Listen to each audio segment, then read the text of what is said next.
All right. All right. Good morning. Good morning, everyone out there. Good morning. Good morning. Well, I told y'all that Atkins girl, she didn't have a shot in the dark. That's everything I expected to happen. I like the outraged people that don't know the women's game well enough to understand that it's not like there are very many options to choose from out there. And that's on a regular, that's normalcy that there's a scarcity of opponents.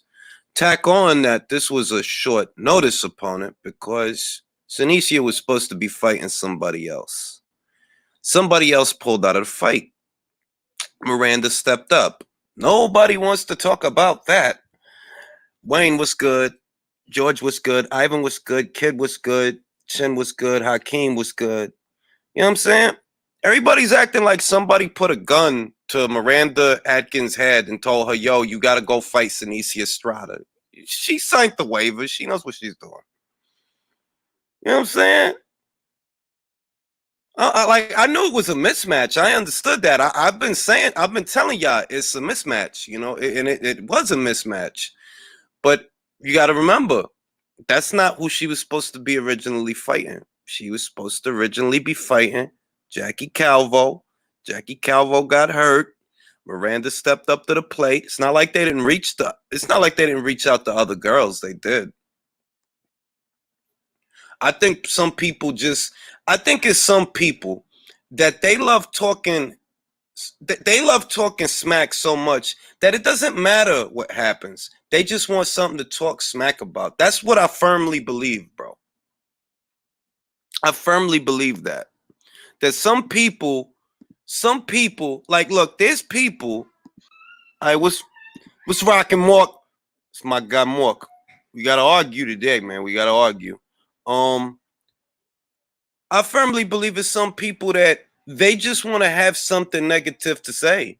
That's what I believe because they acting like it's not a pandemic. They really acting like, yeah, she shouldn't have been fighting that girl. That girl, she shouldn't have been fighting. Like, bro, that girl wanted to be there. You know that, right? Like, what you think about it, Dan?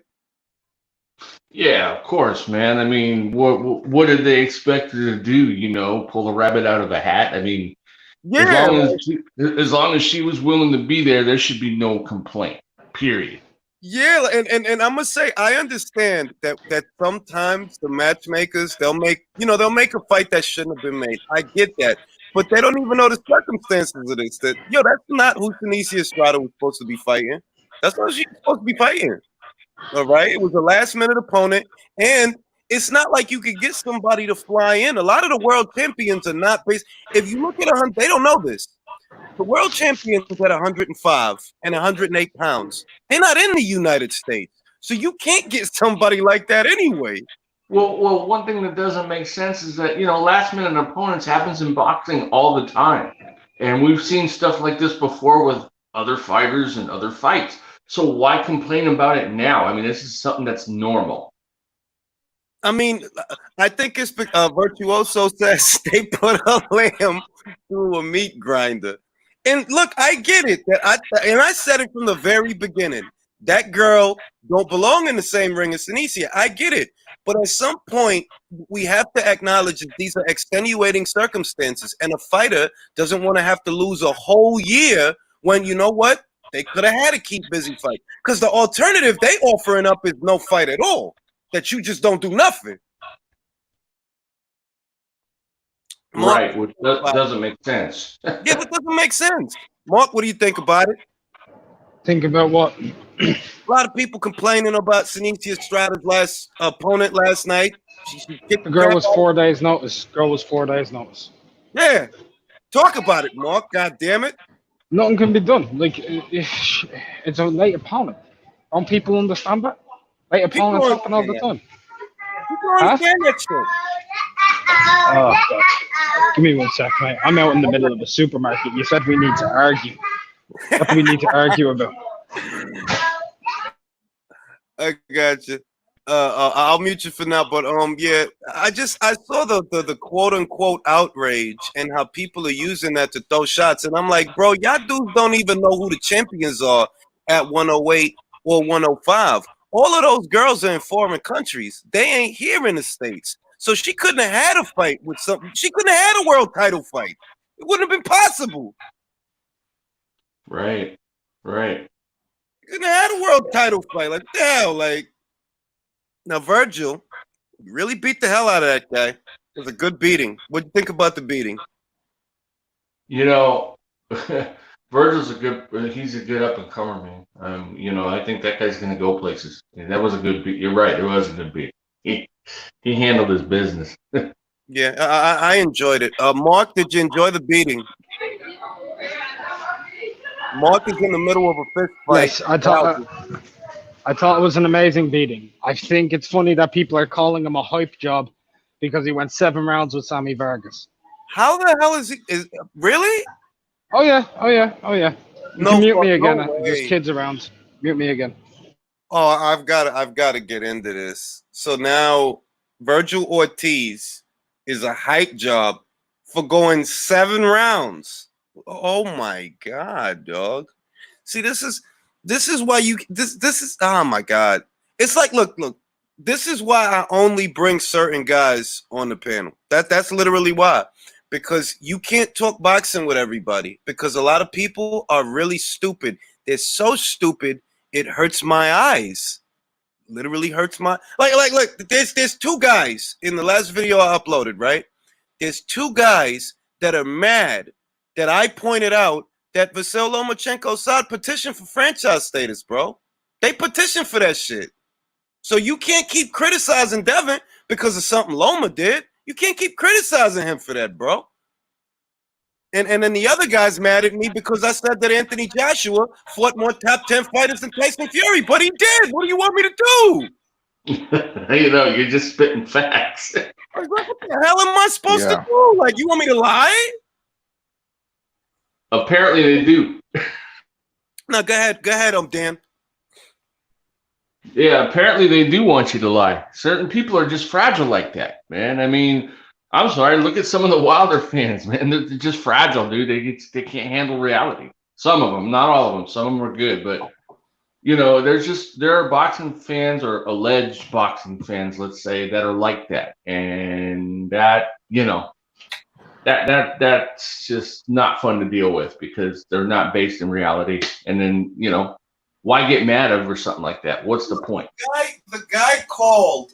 If you go to the last video I uploaded and you go to the comment, you'll find a comment that has 25 replies, and it's these 2 guys getting upset at me because I'm spitting facts, bro. You cannot criticize Devin Haney for what's going on. You really can't. He tried to fight Javier Fortuna. Fortuna's manager didn't want to make the fight. He wanted to fight Luke Campbell. And the problem with that is Luke Campbell ditched him for Ryan Garcia. And we know Ryan Garcia don't want to fight Devin Haney in his next fight. You can't get mad at the guy. Like, you can't keep worrying about, oh, he hasn't fought anybody, and not ask, well, okay, who wants to fight him? Who wants to fight? Because I tell you, Fortuna didn't want it. Ryan Garcia didn't want it yet. Luke Campbell, he didn't want it. Not yet. Because look at what's going on. Luke is looking at Ryan. We know that Linares and Fortuna must not have wanted it. Why? Because both of y'all was free, but y'all chose to fight each other when y'all could have fought him for his belt. Once again, this is not my opinion. These is facts. So before I go saying anything about Devin, I first have to look at, okay, who wants to fight? Who wants to fight? Right. Hey, I got a little subject for you. I mean, well, it's already, you know, we've all been talking about it anyway. When it comes to Lopez and Lomachenko, I was watching a video that another creator made. I won't mention his name, but he brought up a really good case about Lopez, you know, having a good chance to win. And what he showed in the video that he made with, you know, in slow motion and making his points, it really made the fight more intriguing for me because I think it's going to be closer than we think but it's a big if Lopez knows how to capitalize on what he was talking about. I mean, I how could I put it? I don't write off Lopez. I don't write off his chances. It's just that in a nuts and bolts kind of way, I don't see what he does better than Lomachenko. So what he's got on him has to be youth and power because I don't see what he does better than Lomachenko. Not in a nuts and bolts boxing way. Right. Well, what he brought up was how Loma, another boxer he fought. What's his name? Was it Pedraza or something like that? Or I'm sorry, the name's escaping me at the moment. I just woke up a few minutes ago. So anyway, he was cut. Loma has a tendency to sidestep, do the sidestep thing, and sometimes he tends to lean to the right with his hands down, and he tends to leave himself open a little bit. And this one boxer that he fought the fight was much closer because he kept he wouldn't let Loma get to do that sidestep thing that he normally does. And then every time Loma was down to the right with his hands down, he would hit him either upstairs or in the body. Okay. And and then he made mention about how Lomachenko's defense is a little bit leaky and he tends to get hit a bit. Mm-hmm. And he, when he slowed it down and you watch, he does tend to get hit a little bit. And he was basically saying how if Lopez is able to, hit him and land like he did on Comey, that Lomachenko may not be able to recover from that. And it really makes it very interesting because he brought up a point. It's a good point, but what you have to remember, the difference between Comey and Lomachenko is Lomachenko throws short defensible punches, whereas Comey, he gets full extension on the punch. So if you catch him between the shots, you're going to catch him clean, all right? With Loma, he's throwing these short little shots that he can throw and get his hand back to defend himself and change positions. He doesn't overcommit to his shots. The punches are real short. And the worst thing is you don't know which punches are the power punches because he mixes them up with the pity pat punches. Right. It's harder to catch him in between the shots because the punches are so short. Right. Well, and again, I'm not saying that Lopez is just going to walk out in there and win and steamroll. I'm not saying that. No, and I'm not disagreeing either. I'm saying that what I'm saying from what I'm looking at it is okay. Lopez's shot is more physical to me than anything else. That he's bigger and younger and stronger, but as far as nuts and bolts boxing, I don't see what he does better than Vasil Lomachenko. I don't. So your best bet is to catch him clean one good time and hurt him because I don't see what you do better than him. You don't have better footwork than him. No. And can I may add that Teofimo Lopez gets susceptible to getting hit with the jab? Yeah, you can add that because I'm saying I don't trust, and I've said this 1,000 times. I'm about to say it 1,001. Vasil Lomachenko is a southpaw. Teofimo Lopez is an orthodox fighter, and he's rolling punches off the shoulder. I don't know that you're good enough with that guard to keep Loma's right hand out of your face. And even if you are, I could still see him landing a straight left down the pipe. I still see that happening. Motherfucking Lomachenko don't need me to tell him. If this dude keep rolling punches on the shoulder, then punch him in the chest. He don't need me to tell him that. You can move your head, bro. Can't move your torso. Punch him in. Right. Loma don't need me to tell him that shit. Now, when it comes to that question, because I see a lot of people talking about Jaron Ennis and Virgil Ortiz, for me, it's simple. Virgil Ortiz has a better resume for a prospect. Orozco, Maestro, Solomon, and now Samuel Vargas. Those are very good names, and he's stopping these guys, and he's dominating these guys. So, I mean, let's be honest. I don't see nothing on Ennis' resume like that. I don't see nothing like Orozco. I don't see nothing like El Maestro. I don't see nothing like Solomon, and I don't see nothing like Samuel Vargas. I don't. So it's not even a contest to me. Ennis got to fight somebody now because he got, 20-something fights? Like, get him Luis Collazo with somebody. Who's his promoter? Oh, he's the one who keeps mentioning him. I want to get Lennox on here. Lennox acting all squirrely and shit. Come on, Lennox. Come on, talk about Joe Joyce's eyelashes. You know he's on later on today. I might go live for the fight. Talk about Joe Joyce's eyelashes, Lennox. He's got too many of them. They're gonna get in the way in the fight. Wait, Julius, Joe Joyce is fighting tonight? I mean, today? Yeah, that's the he's gonna have that Valish fight. That blonde Okay. guy. All right. Yeah, that's gonna be what I think. That's gonna be 3. That's gonna be at 3 p.m. or 5 or 6. It's gonna be UK time. But I'm gonna Yeah, tune so in. it's probably going to be around 5. It's gonna be around 5, maybe 5, 6. But I'm gonna tune in for that. I'm looking forward to getting some bonus boxing. If you see Al Heyman, Lennox, tell him, give him the finger for me. Give him the finger.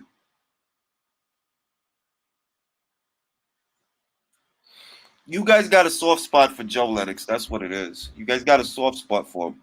He's all right, but he ain't no Daniel Dubois. I'm gonna get him upset till he want to come on here. Like, look, B. I love your channel. It's one of the best by far, bar none. One of the best channels on YouTube. But Joe Joyce ain't no Daniel Dubois, man. All right, he's no Daniel Dubois. All right. The main reason why people are so hard on Devin is because of the comments. Yeah, but you know what the thing is? I don't care about like I get it, George. I do. But if we're being honest, you can't keep asking, oh, when is Devin gonna fight somebody? When is Devin gonna fight somebody? And you keep giving people a pass not to fight him. You keep giving people a pass not to fight him. He literally petitioned the WBC to have Javier Fortuna fight him straight away. Samson Lukowicz didn't want to make the fight. He was still trying to fight Luke Campbell. And then Luke bailed on him. But we're going to get mad at Devin? All of this is documented. And these are all subjects that I talked about here on the channel. Like, it's not like we didn't talk about this stuff. I didn't do videos on this stuff. All that shit is well documented.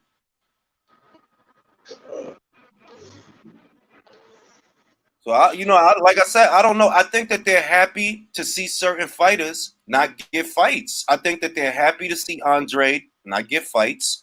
I think that they're happy to see Devin not get fights because you can't keep bringing up old shit like Andradre. Andradre is a popular guy that a lot of people like to bash. But, bro, they offered Jermall Charlo $7 million. Outside of that, what the hell can he do? Outside of that, what can he do? Not much of anything.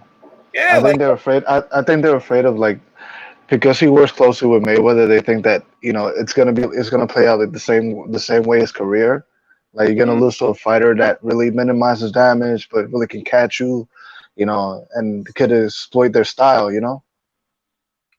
Just like this, it's like with Devin, and I like watching Luke box. So nobody should think that it's a piss take on Luke when I say that, Luke, maybe he could have pressed a little harder for that fight, but at the end of the day, nobody's in a hurry to fight Devin. That's not my opinion. That's a fact. Fortuna had the chance to do it. He ain't do it. Hearn ain't make Campbell versus Haney, even though he said he was gonna make it, but he didn't make it.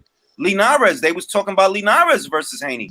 Linares decided to fight Fortuna. Fortuna, who didn't want to fight Haney, or at least Fortuna, whose manager didn't want him to fight Haney. These are the facts. Ryan Garcia, he's talking about fighting Haney 2-3 fights from now, but not next. So in that situation, what you have to ask is, yes, Devin doesn't have a deep resume. He really don't. But at the same time, how can it be deep if nobody steps up? Nobody's stepping up to fight him. Very true. Right. Yeah, they're making him look like the boogeyman. It's like I really don't get it. Yeah, But having and said that, can we just agree that Gamboa is not the right opponent to be next? I agree. Can we just say that needs to come off the table That's now? a huge disappointment, man. I mean, why is he even bothering to fight him? It is. I mean, it really is. Like I really hope they don't make that fucking fight. I really do. I hope they don't make that fight because that's embarrassing. That's embarrassing. What are we talking about? Devin Haney. Sorry. What about Devin? Well, they're talking about this Gamboa. We're talking about how he's looking at Gamboa. and a lot of people are critical. I'm not gonna lie. I'm one of those people. I don't want that fight to happen. But we're talking about how it's uneven. That yes, Devin hasn't really fought. He hasn't had a signature fight. But at the same time, how can he have a signature fight when everybody keeps choosing to do something else? They should look at Comey instead of looking at Gamboa. Yes, I agree 100%. And that, but Yeah. who knows if Comey is going to want to fight? And I'm Well, not they not should still look. They should still look at him. I mean, both guys are coming off of a loss. Gamboa's a lot older. He's less resilient. Yes, I agree. I agree. That dude's been dropped 14, 15 times, bro. That nobody should look at Gamboa for nothing. You shouldn't even look at him if he's riding a bus. He might. I mean, why not look? Why not look at Patera? I say look at Patera. I say look at Tago. I say look at Comey. I say look at Mendy. There's guys out there. It's just that you know what the thing is. Nobody knows Mendy. Nobody knows Tago. Nobody knows Patera, but they know Gamboa. So you see his name getting thrown around. That should not be a reason that you get considered as an opponent. It doesn't matter Very if they true. know what they know They about you. shouldn't be they looking know- at anyone who's coming off of a loss anyway. They should. That's one thing they shouldn't be looking at. Not if you want credibility. I'd Let the rather they put Charlos him do in there, that shit. and I might be alone on this. I'd rather they put him in there with Ray Beltran than Gamboa. I'd rather that because at least I know Ray's a tough bastard, and he's gonna make a fight out of it as best as he can. I'd rather it be Ray Beltran coming off a loss than Yuriorkis Gamboa coming off a loss. What about No, let's Nakatani, just forget Teofimo's anyone former coming off opponent? of losses. What about See, that's Nakatani, what- Teofimo's That's why I opponent? like Mark. See, that's why I fucking like Mark. That's a great fight. That's a great fight. It's a great fight. And you get to ride the wave of the Lopez Lomachenko fight because you're fighting a common opponent with Teofimo Lopez. That's a great fight. Shout out to Mark. Unrivaled Boxing Talk. Like and subscribe. I need the subs. It's a great. Y'all need to subscribe to his channel. If you spend 10 minutes on this man's channel, you're gonna be like Burt Sugar. You're gonna know all kinds of stuff. You're gonna know what kind of shoes Rocky Marciano wore. You know what I mean? Oh, You're gonna know I'm that kind of subscribed stuff. to you, Mark. Subscribe to him. He knows what kind of mayonnaise. Kid Gavin. Fucking keep fucking up his name. I'm old. Anyway, Kid Galahad. I think Gavilan Gavilan. actually didn't eat eggs. he didn't eat egg. All No, he right. didn't eat eggs, so he didn't eat mayonnaise. See, I couldn't have told you that. I I couldn't. think there's eggless mayonnaise out there. Yeah, now, not in 1940. All right, Battle. What do you think about this Devin stuff, man? Oh, say that one more time. What do you think about this Devin Haney stuff? How you got a lot of guys, they're hypercritical because his resume's not deep, and I think we all have to admit that he doesn't have any signature wins, not yet. But they Well, I'm don't. one of those guys. But don't. All right, so break it down. You break it down from your perspective. The floor is yours. Well, I just see it as, he's coming up, so the overhype is, it's kind of necessary for his career because he kind of needs to see where he's at.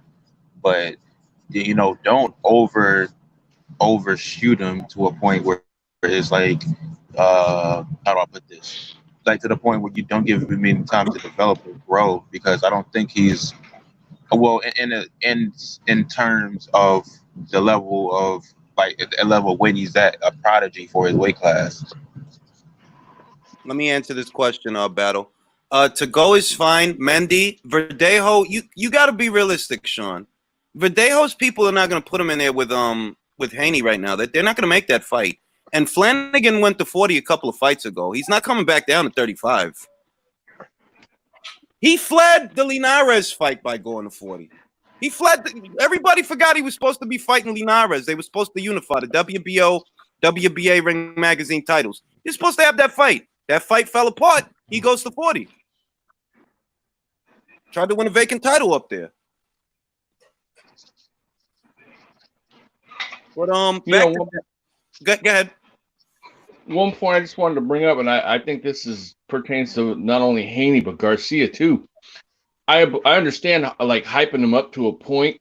You know, every fighter needs a little hyping up, but when people overhype them, it could potentially have a bad effect because they could end up falling victim to their own hype. You know, That's see, the thing with Devin is his name became attached to a polarized fighter. So you have a lot of people that are pretending to be fans of Devin Haney when really they just want someone to beat Vasyl Lomachenko. There's that people are using Devin Haney. They're not actually fans of him, and they're using him to criticize Vasyl Lomachenko. Those are the guys that overhype him. At the same time, Vasyl Lomachenko fans, they got blinders on. Like, no matter what you want to say, no matter what you think about the fight or how it would go, it was Vasyl Lomachenko's people who petitioned for that French fry belt. And there's nothing prestigious about that belt. That belt has no lineage. It has no history. How is it prestigious? What's prestigious about it? The fact you ain't got no mandatories, but they still call you a champion?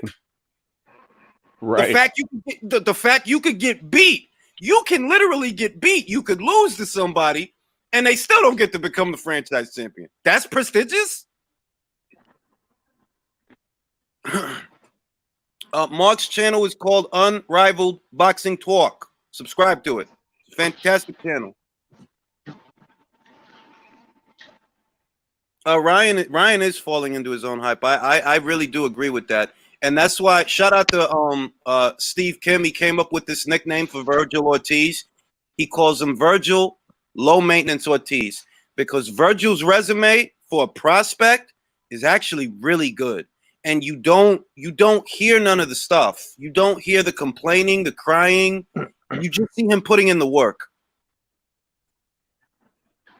You remember what I said that every time I look at Virgil Ortiz, I cringe now because I think of El Jefe. He had the thumbnail in his picture for like the longest time, and like because for a second I thought that's how El Jefe looked because every time I thought of El Jefe, I thought of Virgil Ortiz. Man, Oh man. But see, this is let me field this comment from Scott Brown. Scott, what you got to realize is Devin being his mandatory literally didn't get in the way of Undisputed. That's not why they chose to go that path. It wasn't going to get in the way of the Lopez fight. They weren't going to order it yet. So that's not why that's not why they went for franchise status. They went for franchise status so that Matchroom would never get the chance to take him to purse bid. That's why. The mandatory wasn't due yet. You understand? So they could have sat on it and still had the Lopez fight. They could have sat on it. The reason that they decided to hit the gas and push for franchise is they don't want Matchroom to take him to a purse bid because that's what Matchroom was going to try to do. They tried to do it in the Anthony Crolla fight. And Bob ended up overpaying Anthony Crolla to prevent a purse bid. They didn't want to have to go through with that again when it comes to Devin Haney. So in order to skip that, let's go for franchise. That way we never find ourselves in this situation. Because we know what y'all want. Y'all trying to get Vasyl Lomachenko to have a fight on DAZN, and we're not going to let that happen. That's what it's all about. But they don't want to. But my problem is that is not Devin Haney's fault. None of that is Devin Haney's fault, bro. Devin Haney did the opposite of what Gervonta Davis did, and Vasyl Lomachenko fans is mad at him. So you mad when a guy doesn't want to fight Vasyl Lomachenko, but you also mad when a guy does want to fight him. Just motorboat his ass cheeks already, because that's what y'all want to do. Motorboat his ass. Hey, I got a question for the panel. Yes, it is. Hold on, wait, Dan. Yes, it is different from the WBA super title because if you beat the super champion, you get the title. You can't compare those two things, Sean. You really can't. The super title is on the line in a fight. Franchise status is not on the line in a fight. The super title at times has mandatories. The franchise title has no mandatories. I feel like win, lose, or draw, the franchise title is yours. Like it just sticks to you. Yeah, it's like underwear. It's like a mark of death. I hated it. I hate it. All right, Dan, go ahead. Go ahead. I got a question for the panel. Do you guys think that at this point in time, female boxing is either better or starting to eclipse male boxing due to the Uh, fact that there's less politics and that they're actually fighting each other? I'll No. say this. I'll say this. It hasn't eclipsed it yet, but I told you guys from the beginning, the reason that I became a fan of it is because you have more fighters that take chances. You literally have fighters that they don't even have to have those kinds of fights, but they choose to have them. Like Jessica McCaskill, she was coming off a loss to Katie Taylor. She decided to, I'm gonna go to 40 and fight. If Erica's willing to fight me, then I'm gonna go up there and fight her. And if Anaí Sanchez is, then I'm gonna fight her too. Oh, I could get a Cecilia Breakers fight. I'm gonna fight her too. You get more fighters that really want to fight than you get in men's. The guys, a lot of them guys, yo, they spoiled, bro. They ain't trying. They wouldn't do nothing like that. They wouldn't do nothing like that. Yeah, they would rather just hold out for more money. Let me get to Sean. Sean, you're using one example. I'm not disagreeing with you, Sean, but remember, Anthony Joshua's mandatory challenger for the WBA super title was who? Alexander Povetkin. Gennady Golovkin's mandatory challenger for the super title was who? Daniel Jacobs. So the title is actually on the line when most of the time. You can't use one example. You're just using one example. Show me another example of when that happened.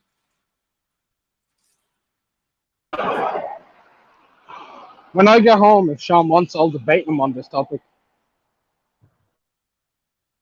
Yeah, I mean, look, Sean's a big Lomachenko fan, so he's not gonna like that. At the end of the day, yeah, you got to give Lomachenko some heat for that. You have to.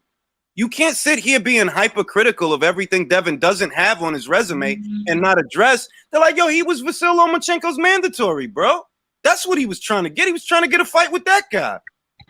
And to me, it looks a lot like y'all don't even want him to have that fight.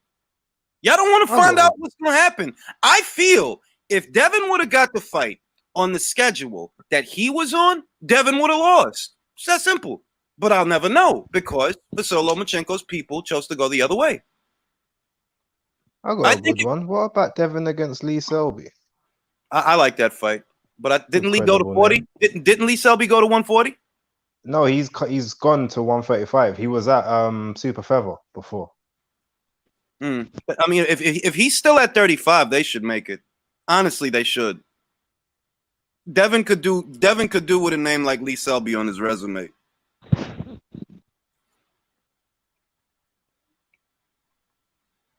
But yeah, man, I'm tired of seeing the same things regurgitated and the same. It's because it's nonsensical. Everything I'm talking about is well documented. No one is in a hurry to fight Devin Haney. All of that is well documented. Devin Haney petitioned the WBC to fight Javier Fortuna straight away. Javier Fortuna's manager didn't want him to. He wanted him to fight Luke Campbell. And Luke Campbell bailed on Javier and started looking at Ryan Garcia. And Ryan Garcia, he don't want to fight Devin Haney for another 3 fights. So how am I supposed to be mad at Devin? And it's nothing on his resume. Well, how the hell is he going to get something on his resume when nobody wants to be there with him? Doesn't make sense, man. Kambosos already has a fight booked, Sean. You know that. You know that. Like, you know that. You're being facetious, man. No, I think he's saying that Kambosos and Selby are supposed to be fighting in October. All right. I mean, you could pull him. He could pull him out of that if just give him the money. Say, look, do you want a title shot? Do you want in the final eliminator? Which one do you want? He'll take the title shot. I think Loma would take the fight, but Aaron prefers to keep things. And this is what I mean. I literally just told, like, this is what it is, Jay Perez. This is what it is. I hope everybody's listening. The reason Aaron doesn't want that fight is because Matchroom is trying to take him to a purse bid for that fight. And they're afraid that Vasyl Lomachenko would end up on DAZN if they lose the purse bid. So in order to prevent that from happening, they'd rather that Lomachenko not fight Devin Haney altogether. Because they know that they don't want to have to match the kind of money that Devin Haney is making on DAZN. They don't want to have to match it.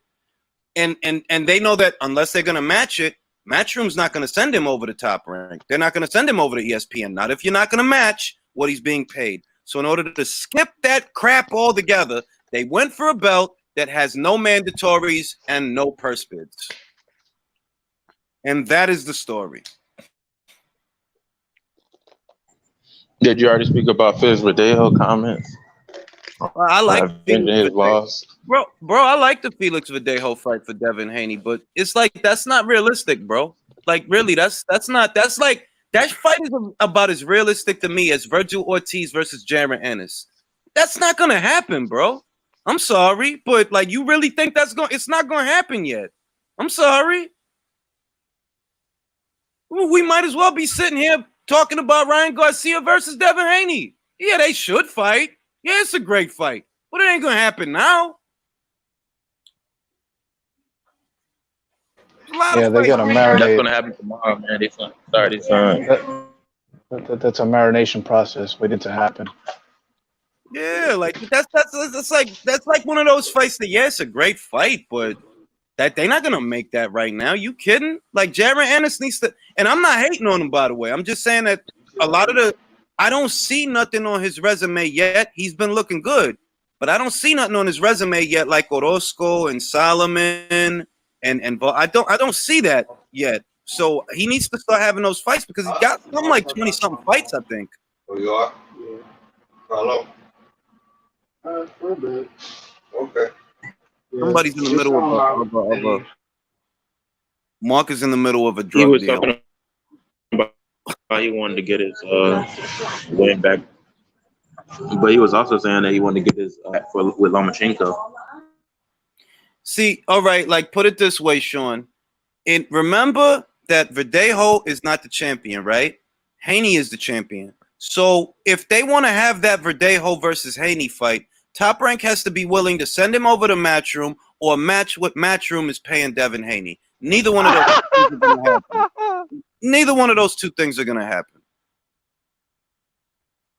Honestly, do you think that Top Rank wants to send what could be their next Puerto Rican star over to the zone? You think they want to do that? No. Do you think they want to match what Matchroom is paying Devin Haney? No, they don't want to do that either. I'll be saying like, don't you got to put names together where you can see the fight happening because Verdejo versus Haney, yeah, that's a great fight, but I don't see that happening no time soon, if at all. If at all. Let me see. You gotta put in the. Go ahead. No, go ahead, Battle. Definitely. We gotta shoot. I like the proposition for Devin Haney because he's a prospect. He's gonna want all the best fights. So I like to see him. Like, I mean, of course, we as fans probably could do only so much to these fighters, but I like to see him pushing for these big fights. Now, I like to see him like actually calling people out because But he is, bro. The only guy I really seen like as far as like. Go ahead.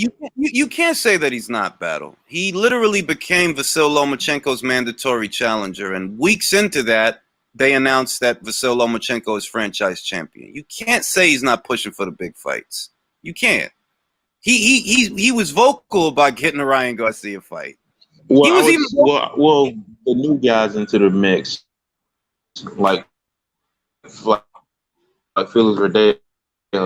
I mean, I already know he wanted Lomachenko, but I say like the newer guys into the mix, like Felix Verdejo.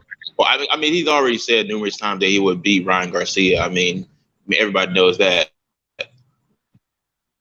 But I think like I said, because those fights that I have, I would like to see him push for the fights that can happen closer to the fights that will not happen later on, like the Garcia fight or the Lomachenko fight.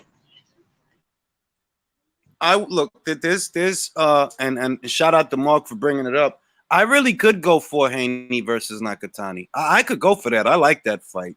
I could go for Haney versus Comey. I'll take Haney versus Ray Beltran before I take Haney versus Gamboa. There's other fights out there, but it's not just that. It's that people can't keep talking about what's not on his resume when they don't want to take the time to see. They're like, yo, Fortuna didn't want to fight him, bro. That's facts. He petitioned the WBC to fight Fortuna. Samson Lukowicz didn't want to make it. Luke Campbell, he went in another direction. They was talking about Campbell versus Haney, but he went in another direction because now what's Campbell talking about? Ryan Garcia. So it's like you can't keep trying to make, oh yeah, Devin ain't fought nobody. Well, who the hell is in a hurry to fight him? Fight Jason people Sosa. ain't exactly Did Jason fighting Sosa move up? Jason Sosa? Nah, but he just got his ass beat by Bichello. It wasn't that long ago. But, it wasn't that long ago. Yeah, but I mean, to be honest, he been getting beat like that his last 3 fights. But at least put him in there with somebody that we know, because Jason Sosa did give Nicholas Walters one tough fight that resulted in a draw. Let me get to this comment. You have to show me where Devin Haney didn't want the Campbell fight, bro, because it was Luke Campbell that went the other way. I can show you where he went the other way. You show me where Devin Haney didn't want to fight Luke Campbell. And I'm not being standoffish. I'm telling you, show me where he didn't want to fight, because I know the chronology of it. There was an agreement between Luke Campbell and Javier Fortuna to fight. That fight didn't materialize. That left the both of them, Luke Campbell and Javier Fortuna, free to fight other people, which is what they're going to end up doing, because now Javier Fortuna is fighting Jorge Linares towards the end of August. Luke is free, but who is Luke looking at? He's looking at Ryan Garcia. So you show me where Devin didn't want to fight. That's all I want, because I get tired of seeing these kinds of baseless comments. You know what I mean? Like, I get tired of seeing it. Just like, bro, this information is out there. And I've literally done videos on it here on this channel. So how people don't know by now, it seems like willful ignorance. That's what it looks like. Like, nah, you know better and you're pretending that you don't, or you really don't want to know, and because you don't want to do the legwork. But there's nobody gonna sit here telling me that, oh, Haney's turning down fights. No, he not. He ain't turning down fights with these guys. Otherwise, I'd have been giving him shit for it. Like, bro, you're not in a position to be turning down fights. You need to take what you can get. That's wrong. That's a lie. It's not that Haney wanted Fortuna rather than Campbell. It's that it's Javier Fortuna's title shot, not Luke Campbell's. That's why he was petitioning the WBC to make that fight. It's literally Javier Fortuna's title shot, not Luke's. Luke got his shot already at Vasyl Lomachenko. He's still coming off a loss from that fight. The guy with the title shot is Javier Fortuna. And that's why Devin said, okay, let me fight him straight away. And Javier didn't want to have, Samson Lukowicz didn't want Javier to have the fight. He said, we still want to fight Luke Campbell. But you're not fighting Luke Campbell next, are you, though? You're not. So you were never pinned down to that fight, because you're not fighting Luke Campbell next. You're fighting Jorge Linares for a diamond belt. Ridiculous.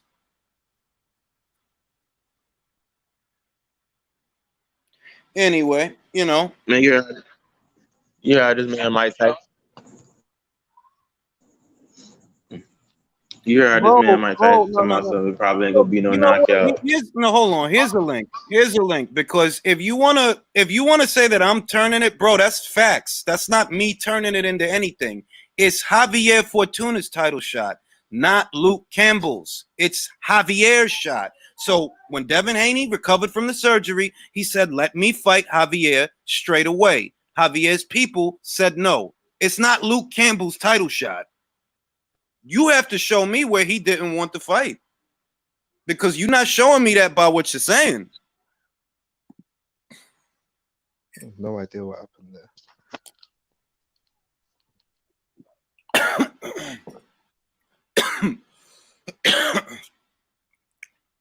Fucking wrong pipe. Jay Perez, come on, let's have a conversation, because you know. No, I mean, my thing is that a lot of these guys, they rather tell lies or spin the truth. Like Jay Perez is spinning the truth. That's a lie.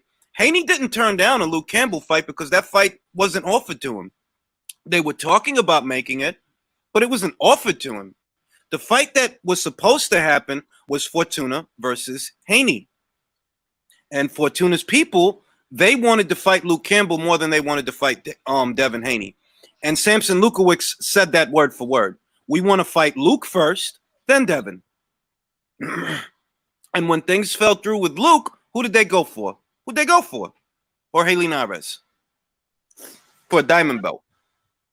None of that is made up.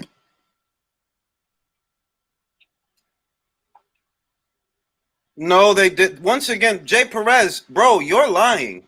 You need to stop lying. The WBC didn't want Campbell to get the shot. They wanted the fight to be contested between Javier Fortuna and Luke Campbell because Haney was out injured. Once he came back, all of that changed.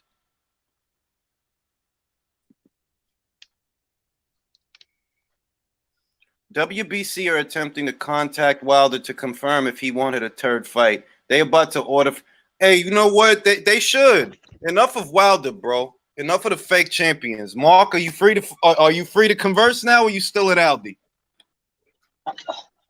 I'm free to converse. Just give me 1 second while I get my headphones.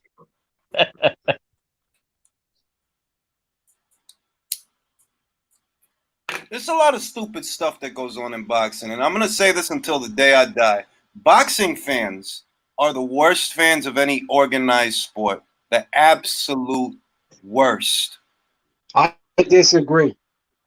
Who's worse?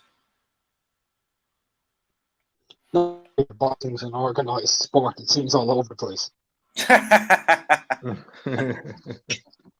Soccer fans, I guess. Soccer fans. Soccer fans are Don't toxic. disrespect us. Soccer fans will start a riot on you, man. Yeah, but at And least you it's understand. football. It's What are not you talking soccer. about? At least you understand football fans, though. They're like, all right, well, you guys are the opposing team. Let's go fight in the parking lot. That's good stuff. I you understand that stuff. Damn right. Nah, but look, here's the thing though. Like when it comes to I know I'm not a super big area for like football because I used to live in Gainesville, but the thing doesn't happen. I'm sorry, they'll do it almost every time. And where I was legitimately seeing fights like the Florida Georgia games. Those are just vicious. All So I'm what we saying, talking? all right, so this is what we're talking about. You know the Devin Haney, Luke Campbell, Javier Fortuna situation, right, Mark? As best I can, yeah. And you know that, initially it was going to be because it's Javier Fortuna's title shot. It's his Yeah, title he's shot. mandatory. He refused to fight Devin. Yeah. The guy in the comments is basically trying to say that Devin Haney refused to fight Luke Campbell when no, that wasn't the order, bro. The order was for Javier to fight Luke because Devin was out injured. Devin came back, petitioned the WBC to fight Javier straight away, and Javier didn't want to. Or at least his hand. I remember when Devin was going to fight Luke Campbell for the WBC full championship a very long time ago, and then Bob Arum petitioned for Lomachenko to get the title fight against the higher ranked contender, which was Luke Campbell. Remember that? Yeah, but Devin didn't duck. You look like Jason Derulo. Jason Derulo, yeah. You remember Jason Derulo? What did she say? Yeah. He looks just like Jason Derulo. Who looks like Jason Derulo? You look just like Jason My Derulo. head. Me? I do not. Yes. I look Yes. nothing like Jason Derulo. There's a strong resemblance there. Got it messed up. Did you see his hairstyle now? You kind of look like that high-pitched voice girl off the Police Academy who starts screaming at everybody. Get the hell out of here. Come on. Get the hell out of He here. capping hard, man. He capping too hard, man. Y'all lucky y'all got that 15 seconds of my face because I didn't even know my camera was on. So y'all called me. Y'all called me. It's all right, man. Jason Derulo pulls a lot of girls, man. Take it as a compliment. Pulls a lot of broad. Man, I don't look like Jason Derulo, man. I ain't never heard that one. There's a slight. It's the mustache, really. It's the mustache because you got a stash. Are you admitting that Jason Derulo is handsome? I'm saying the guy pulls a lot of broads. There's worse people to be compared to. All right, now back to what we were talking about. I just got offended. Who's unloading their groceries? Is that Mark again? He's unloading his groceries from Aldi. I'm not doing nothing, bro. I'm sitting in a chair. It wasn't me getting the drug deal order. That was Battle. That was me, Julius. Sorry. I had to get some wafers. It was me, bro. Sorry. I'll tell my mic. Somebody reaching in their CVS bag or something, man. Yeah, they reach for them. They're looking for their receipts. I feel like I'm being watched, man. Julius, there's a pretty good question in the chat you might want to answer. Okay, which is the question, bro? The one about the unified champions having to put all the belts on the line.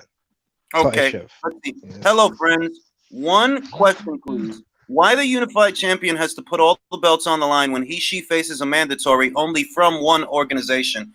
It's because a lot of these sanctioning bodies, they don't want you to fight in unsanctioned fights. Like the IBF, when you fight, they have to have it as a sanctioned fight. That's why Triple G ended up forfeiting the belt, more or less. That's the rough draft reason of why financially. Yeah. Because you have to fight in sanctioned fights. You cannot run around fighting in unsanctioned fights. So in order for you to not end up in hot water, the funniest thing is, though, they let the girls do it. They let the girls do it all the time, fighting unsanctioned fights.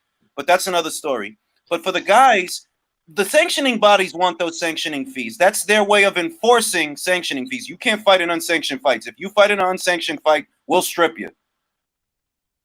Or you can't fight in an unsanctioned fight at your prescribed weight. So if you're a middleweight and you have a middleweight title, they might let you fight in an unsanctioned fight if it's at another weight.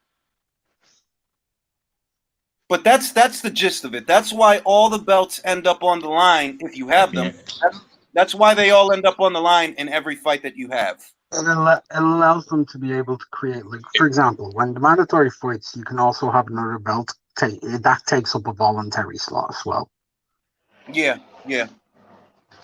So lots is old girl it's pretty simple. What happened? Is old girl a champion? The one that not, the one that usually be on your intros. Which one? It's a lot of them. So the Latino chick, the one you talking about the sexy one who killed the poor girl. There's like four. Yeah. There's like four Hispanic. He's talking about chick in like 7 seconds. Didn't she knock out that chick in like 7 seconds, like a day or two ago? That's what he's talking about. Sanicia is, I believe, she has a baby belt. She doesn't have the full one. She don't have the full. She's got the WBC silver. She's got the silver, and she has the baby version of the WBA. She's got the silver and the baby version of the WBA, but she ain't got the full one yet. Yeah, Julius, did you call boxing fans like the most toxic, fan base? I think so, Virtuoso. Yeah, I think so. Well, I find them to be like very cynical because when Sanicia tried to knock out that poor girl, right? I had to read in Facebook, the comment section in the boxing group that, well, that's women's boxing for you. Yeah, without taking into account, the circumstance of why that happened. I disagree, bro. When I read that comment section, a lot of people in the comments were like, "Who the hell sanctioned this fight? This is the worst matchup in history." And once again, what I'm gonna say is, 4 days notice, like Mark's. Look, at the end of the day, this is what it is. They don't care. They were always looking for something negative to say because at the end of the day, no, that's not women's boxing. I've seen women's fights that are way better and way better matched than men's fights. Which is why I feel. I'm sorry to interrupt. Which is why I feel they need more exposure. Yeah, that's why I do what I do. That's why I do what I do because I know that's not the case. I know that's not the case.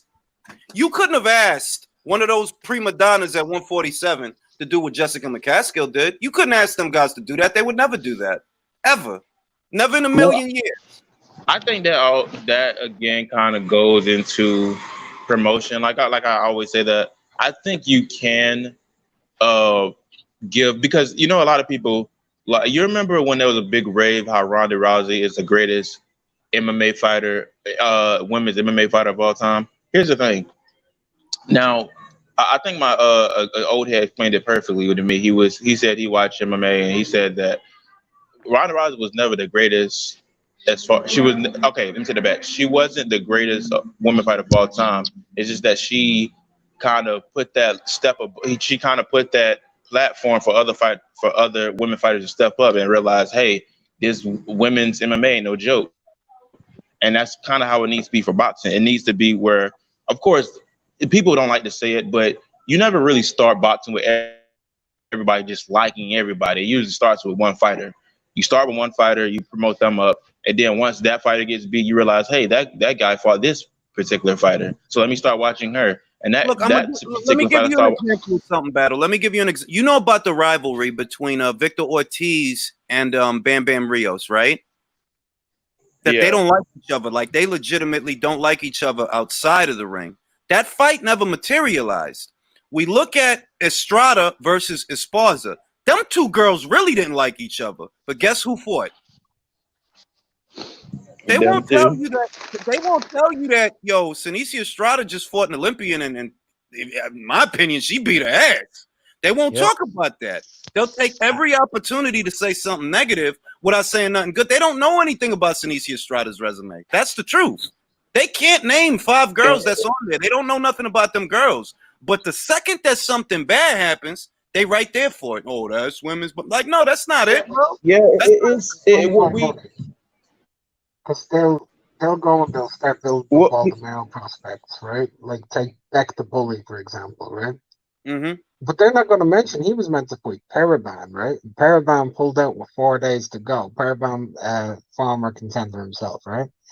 He's meant to fight him with 4 days to go. He ended up fighting Oscar Cortez, who came in literally looking like Andy Ruiz's little brother, and beat the fuck out of him in a round. Bro, The guy didn't even throw a punch. Look at Panamarev. He bailed on the Ocampo fight because he didn't want to have to go to Mexico without his head trainer. Guess where Zarina McCoy just went to get a fight? Guess where the girl just went to Mexico, bro? She went to Mexico. Why? Because there's fights over there, so I'ma go. If they letting people fight over there, then I'ma go. There you go. But well, I hate to get all preachy, but I think we're in an age because we're in an age now where it's kind of like a women it's kind of trending now to kind of bash women on certain things. Because I'll never forget. Because look, Battle. I'm gonna teach you something because you're young. I know you're young. I'm old enough to be your father. I want to guide you in the right direction. You're a good kid, all right? So here's what I'm gonna tell you: strong people, real strong people, build each other up. Weak people take each other down. A guy that doesn't know nothing about the sport of women's boxing, right? If you know that you don't follow this sport like that, and you know that you don't know nothing about the fighters that you're talking about because you haven't actually taken the time to see, are they good fighters? Were there other options, et cetera, et cetera? They don't know that every single champion from 105 to 108 would have had to have boarded a plane to come here stateside. So she couldn't have had a full title fight. You couldn't have gotten a champion. The champions in those weights are either Mexican or Argentinian. I think some are Colombian, one or two of them, right? Or Venezuelan, somewhere over there in South America. These are fighters that would not have been able to come here. So who do you expect her to fight, Mr. Boxing fan? Who do you expect her to fight? Oh, well, then she shouldn't have fought. Oh, so you telling a fighter whose bread and butter is fighting, that's how they make their money, don't make no money this year, okay? Because I don't want you to fight the girl from Oklahoma. Yeah, that makes a lot of sense, bro. Yo, what's going on, Julius? What's going on, bro? What's going on, man? What's up? Yo, What Julius, did you quick think about question. Senicia Estrada last night, man? Talk about it. Man, I thought it was a beautiful knockout reel. I even saw LeBron James. He put it on his, I think his IG or Snapchat. So it's publicity. People just want to hate. I think just because she knocked out a white girl, that's the reason people are hating, bro. But I don't think that had anything to do with No, it, I man. don't think that. I don't think that's what it. I think it's more. No, more than really look at likely. it, bro. Look at it. She was a pretty looking white woman and she got knocked out, bro. So Yeah, what what is but it? symbolism does it But send out? like here's the thing. Here's the thing, though. What does the I'd hate race to be have that to do with person, but anything, man? no. No, it does have to Here's the do. thing. It plays a big factor in the sport of boxing. Let's just put it where it is. If the biggest thing, like I said, was it didn't look like she was in the same class as Sinicia. That's what I'm saying. and she It didn't wasn't, look and she wasn't, like and it. she That's what I was wasn't. saying. But what I'm gonna say to your point, Battle, is how many times have we seen that in men's boxing? Was Ocampo in the same class as Spence? Yeah. Well, I get what you're saying. I just feel there's some confusion going on.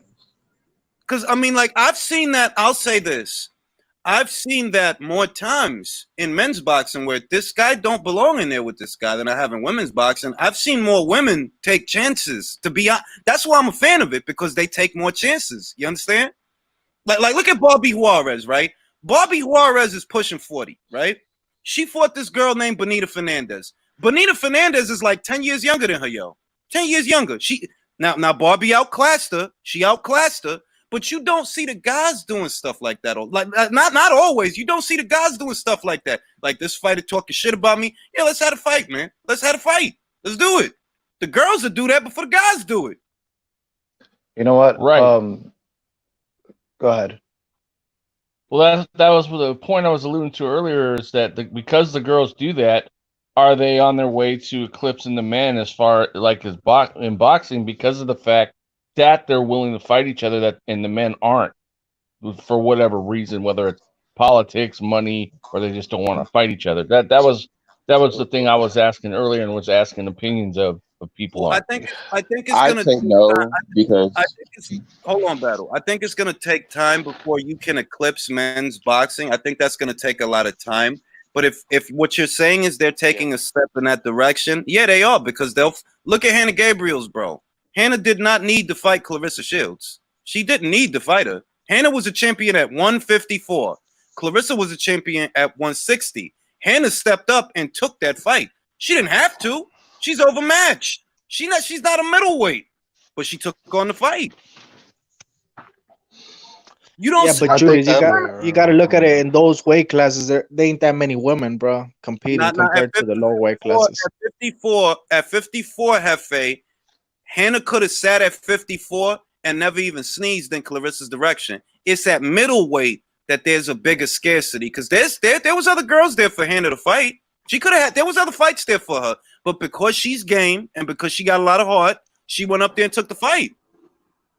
I reiterate, it's 160 and 168 where it's thin. It's especially at 168. It's real thin at 168. But at 154, you start seeing names. At 147, you start seeing names. It's just, Cecilia got it on Smash. Like, you got to get through her. It don't matter where you're from. You got to get through her. She has all the belts. At 140, and the lower you go, the more names you start to see. Hannah did not need that fight, but she took it. Yo, Julius, quick question. You see, the Estrada and Esparza match, right? They was doing 3-minute rounds.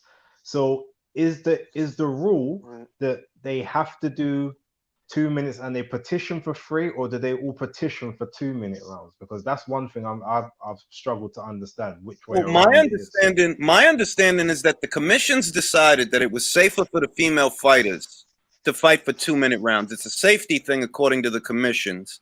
But there have been 3-minute fights. Esparza, before the Sinicia Estrada fight, she fought in a fight that had 3-minute rounds. I forgot what commission that was. I forgot what state that was in. But she fought in a 3-minute round before. I think they need to change it. But at the same time, if they don't change it, you know why I don't mind? That's why the girls come out throwing a lot of punches, because they only got 2 minutes to get the job done. So when they come out, they coming out to fight. You can't afford to take a round off. You got to throw punches. Well, yeah, that's my. I remember thinking like, looking at female fighters, like I found like a majority, and I'm not just trying to bash them. I know they work really hard. I get it. I found a majority of their fighting styles to be a little flawed, in my opinion, because if you're fighting to the way where it's just you go, I go, you go, I go, and like type of style where the rhythm is just way too formulaic, then you're going to get caught and somebody's just going to put you in your butt, or you're going to end up losing a round because you're not varying up the rhythm. So I couldn't put my finger on it until I started noticing. Yeah, these guys got 2-minute rounds. You don't really have a lot of space to take a round off. Yeah, I mean, if they change it, then great, because then you're going to start to see more knockouts, like you really would. But at the same time, that's not saying that you can't get knockouts in a 2-minute round, because Maiva Hamadouche has 17 knockouts. That girl hit hard, so she don't actually need 3 minutes to get the other girl out of there. She don't need 3 minutes. She do it fast. We need more pressure fighter chicks. We need more chicks that'll be like Triple G, like not like block punches with your face, but like that'll cut off the ring on you and just get those nasty left hooks to the body and knock somebody out. But well, I invite anybody here, right? That is, and you don't have to be a fan because it's that great a knockout. Look up Ava Knight versus Arely Musinho. Beautiful knockout. And it's two good fighters. Arely Musinho is a great Mexican fighter. Ava Knight is a great American fighter. Ava knocked the shit out of her. She knocked her the fuck out, dog. Wonderful stuff. All right, like and it's an evenly fought fight. So it's not to say that you can't get knockouts in 2 minutes, but it does help that you have that extra minute to keep punishing the other fighter. Well, I noticed. I think a good thing to quit knock. Do you think? I'm sorry. Go ahead. No, I was just gonna ask. It's like, do you think that since the ladies are fighting 2 minutes, right? Like it pushes the urgency to throw more punches, right? To try to take command of the round. That being said, don't you think like it gasses them out, and a 3-minute round would like allow them to pace themselves? I'm not going to say it gasses them out because they're fighting for less time overall. So I'm not going to say it gasses them out. These girls still train. Like when they're in camp, they're probably doing it like it's 3-minute rounds, even though they're going to go out there and fight for 2-minute rounds. So I don't think it gasses them out. But both of them have their virtues. For the fight fan, if you want to see a high octane fight, as soon as the bell rings, then you want 2-minute rounds. If you want the girls to have more time to accumulate damage and get the knockout, then you say, okay, well, I want 3-minute rounds. Personally, I like the pace of the fights, so I'm okay either way. If they want to come out guns blazing, I'm okay with that. If they want to give them 3-minute rounds so that they can have more time to accumulate damage and be able to pace themselves a little better, I'm okay with that too. I'm happy either way because I'm a fucking happy person. I remember there's an article that came out. There's an article that came out after Triple G versus Canelo that there should be 15-minute rounds because of bad scoring. 15-minute rounds. Yeah. I mean, you mean like, 15 rounds? I get it. Yeah. Oh, I'm sorry. 15 rounds. You know what I mean? I'm like, what? Death match.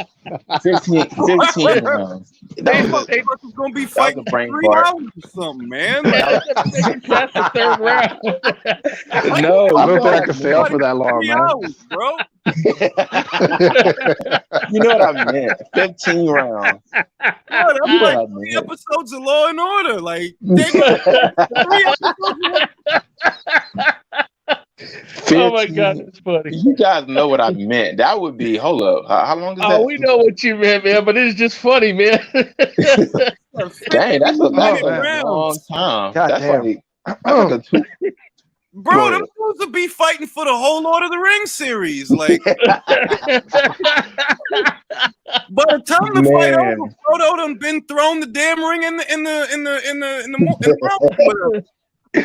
Man, I'm telling you. But you know what I meant, though. Like 15 rounds because it was tired of bad scoring. But I mean, there are some times I felt that way, but I don't know if they'll let that happen, though. Listen, even when there were 15 rounders, right? Even when there were 15 round fights, and even when there were fights that had more rounds than that, if you can believe that, because there were fights that used to have 100 rounds, supposedly, there was still bad decisions. So that's not the solution. The solution is to pin down a finite scoring criteria that is less interpretation and more fact. You know, like it'd be tough to work it out, admittedly, because a good part of it is interpretation. Who's the ring general? What is that really based on? What does that really mean? You could be the ring general because you're fighting off the back foot, walking a guy into shots. But at the same time, you could be forcing the guy to fight off the back foot. And doesn't that make you the ring general since you're controlling the action? It's open to interpretation. Well, back in the day, they did fight a lot of rounds, but that was kind of built on the premise that you fought until you dropped. Like people were just They fought 55 rounds. 55 rounds. Like they will fight until you drop. Like until one person be like, I can't take it no more. I like uncle. I call uncle or something like that. Like it's too much. Like I done took like 1,300 jabs to the face, and now I'm done, man. Let me answer this question from Mr. Tuba. The way you measure punching power is pounds per square inch. That's pressure. It's either pounds of pressure per square inch, but that's how they measure it. And don't use Rocky 4 as reference because they suck at it. What was the song? Do you remember the song Battle? When they were showing Drago training? What song? Hearts on fire. Not that. Yeah, Hearts on Fire. When he punched the okay. shit. I thought you were talking about Burning Heart. Like, anyway, here's my solution. Ain't no easy way out. Ain't no easy way out. That was Yeah, I was Survivor. I know exactly what you're talking about. That was a great soundtrack. That is a great song, man. Rocky always had great soundtracks, man. Like it really was. Like Rocky always has great soundtracks, man. Yeah, even Creed has a great soundtrack. It does. Yes, it does. I agree with that. And I like. You remember? Go ahead, Battle. Do you remember the song the Fire? I used to listen to that all the time on Fight Night Champion with the Roots and John Legend. Yeah, I loved it. And they had Ghetto Boys on Fight Night. They had Mo was going on Mo. Oh, good. My mic wasn't working this whole time. I've been talking for ages. I've been thinking Julius and Battle have been interrupting me so rudely. I was thinking I was just gonna leave. Man. We couldn't hear you, bro. We couldn't hear you, bro. Like we didn't get nothing on this end, bro. Man, that's true. My bad. I was cursing you, but it's okay. I got a question for you, bro, because I got a bounce and I didn't hear your perspective. Do you think Virgil Ortiz is ready for any of the champions, bro? I'm gonna be honest. I think that I don't know about the champions. That's a real hard question. But if you want my honest answer, Hefe, I would pick Virgil to beat Keith Thurman. I would pick Virgil to beat Keith Thurman by pounding out his body. I firmly believe he can beat Keith Thurman. Danny's solid, and Virgil doesn't have his grown man strength yet. Like he's a real strong puncher now. But he's only 22, so that means he's not even as strong as he will be a couple of years from now. Danny is a little bit of a different fight, but at the same time, if the fight is being scored fairly, Virgil throws a lot of punches. Danny don't throw a lot of punches. Like he don't. He don't throw a lot of punches. So maybe you could get Virgil to win on points, maybe. But I'm gonna tell you the truth. I don't feel that the PBC guys are ambitious, and I feel that Virgil is ambitious. He gonna do what he gotta do to make it decisive and win the fight. And there's guys on that side of the street that I think he could beat him. I think he could beat Omar Figueroa. I don't think that's great. What about Uga? I agree. I don't know about Uga. I think that's tough. I think that's a tough fight. That's a real because Ugas is not little. Most people don't realize Ugas is not a little welterweight. He's not like Keith. Like Keith is a little welterweight. Okay, so let's say you shoot up the ranks. Like who do you think he's more likely to win a title from in the welterweight division? Bud Crawford, bro. I think Bud Crawford should give him the opportunity. I was waiting for y'all to say Bud. Wow. Wait. That's a different question, Hefe. Now, if you asking me what fight is more possible, is definitely the Crawford fight because Golden Boy and Top Rank, they do business. So the network relationship is there for the fight. But I'm not sure that Golden Boy want to make that fight. I'm not sure. Yeah. Why I would think you he's feed ready, bro. your top Bud has been prospect? exposed by Mean Machine. He's been exposed by Gamboa. So if we know something about Bud. He can't take a punch. He can't take it to the body, We've heard bro. this That's we've heard something this Virgil Ortiz does very I've well. heard this argument over and over again, only to be proven false by Crawford. Wait, No, wait, He hold gets on, up, hold he on, Yeah. makes hold on, Hefe, adjustments. Virtuoso. It's not a false claim. He has been hurt No, by Hefe, Gamboa. no, no, no, bro, He but no. has hold been up, hurt hold by up. Mean He had Machine, been I bro. want to touched. ask a He had question. been touched, but like he's gotten up. He's not like hurt. No, I want to ask a question. Hefe, what do you know about Mean Machine? What do you know about him?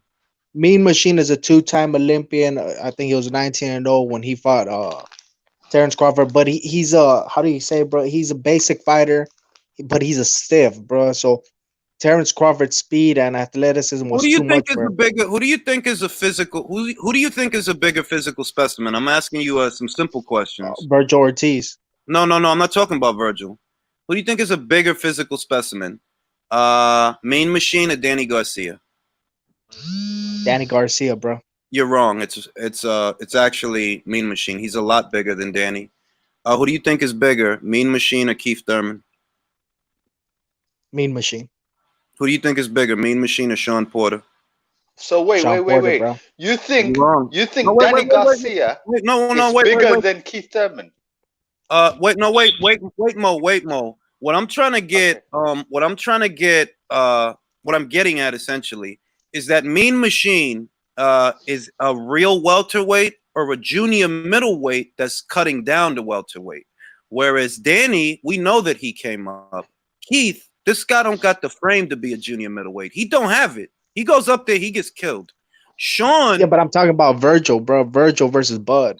I'm not getting the point. well, no, you brought up Mean Machine. That's why I'm talking about Mean No, Machine. I'm saying that Virgil And could what do a I'm much better job than Mean Machine. And I don't know that. Based off of what? Samuel Vargas? Bro, Mean Machine was a sparring Bro. partner of Mikey Garcia, and Hefe, Mikey Garcia used to beat the shit out of Mean Machine. Hefe, I want you to understand, you being excited about something is not going to get me excited. Well, he's from my hood, bro. I don't Virgil care. Ortiz. Oh, Hefe, see, you're doing it again, bro. I don't care if he's from your hood. Like, if a fighter's from Harlem, are you supposed to care that he's from my hood? What's that supposed to mean to you? So if he's from your hood, what's that supposed to mean to me? Now I'm saying Virgil is a good fighter. I think he's a good fighter. If that fight was tomorrow, I'll wholeheartedly say I would bet a lot of money on Crawford to take him out. A lot of money.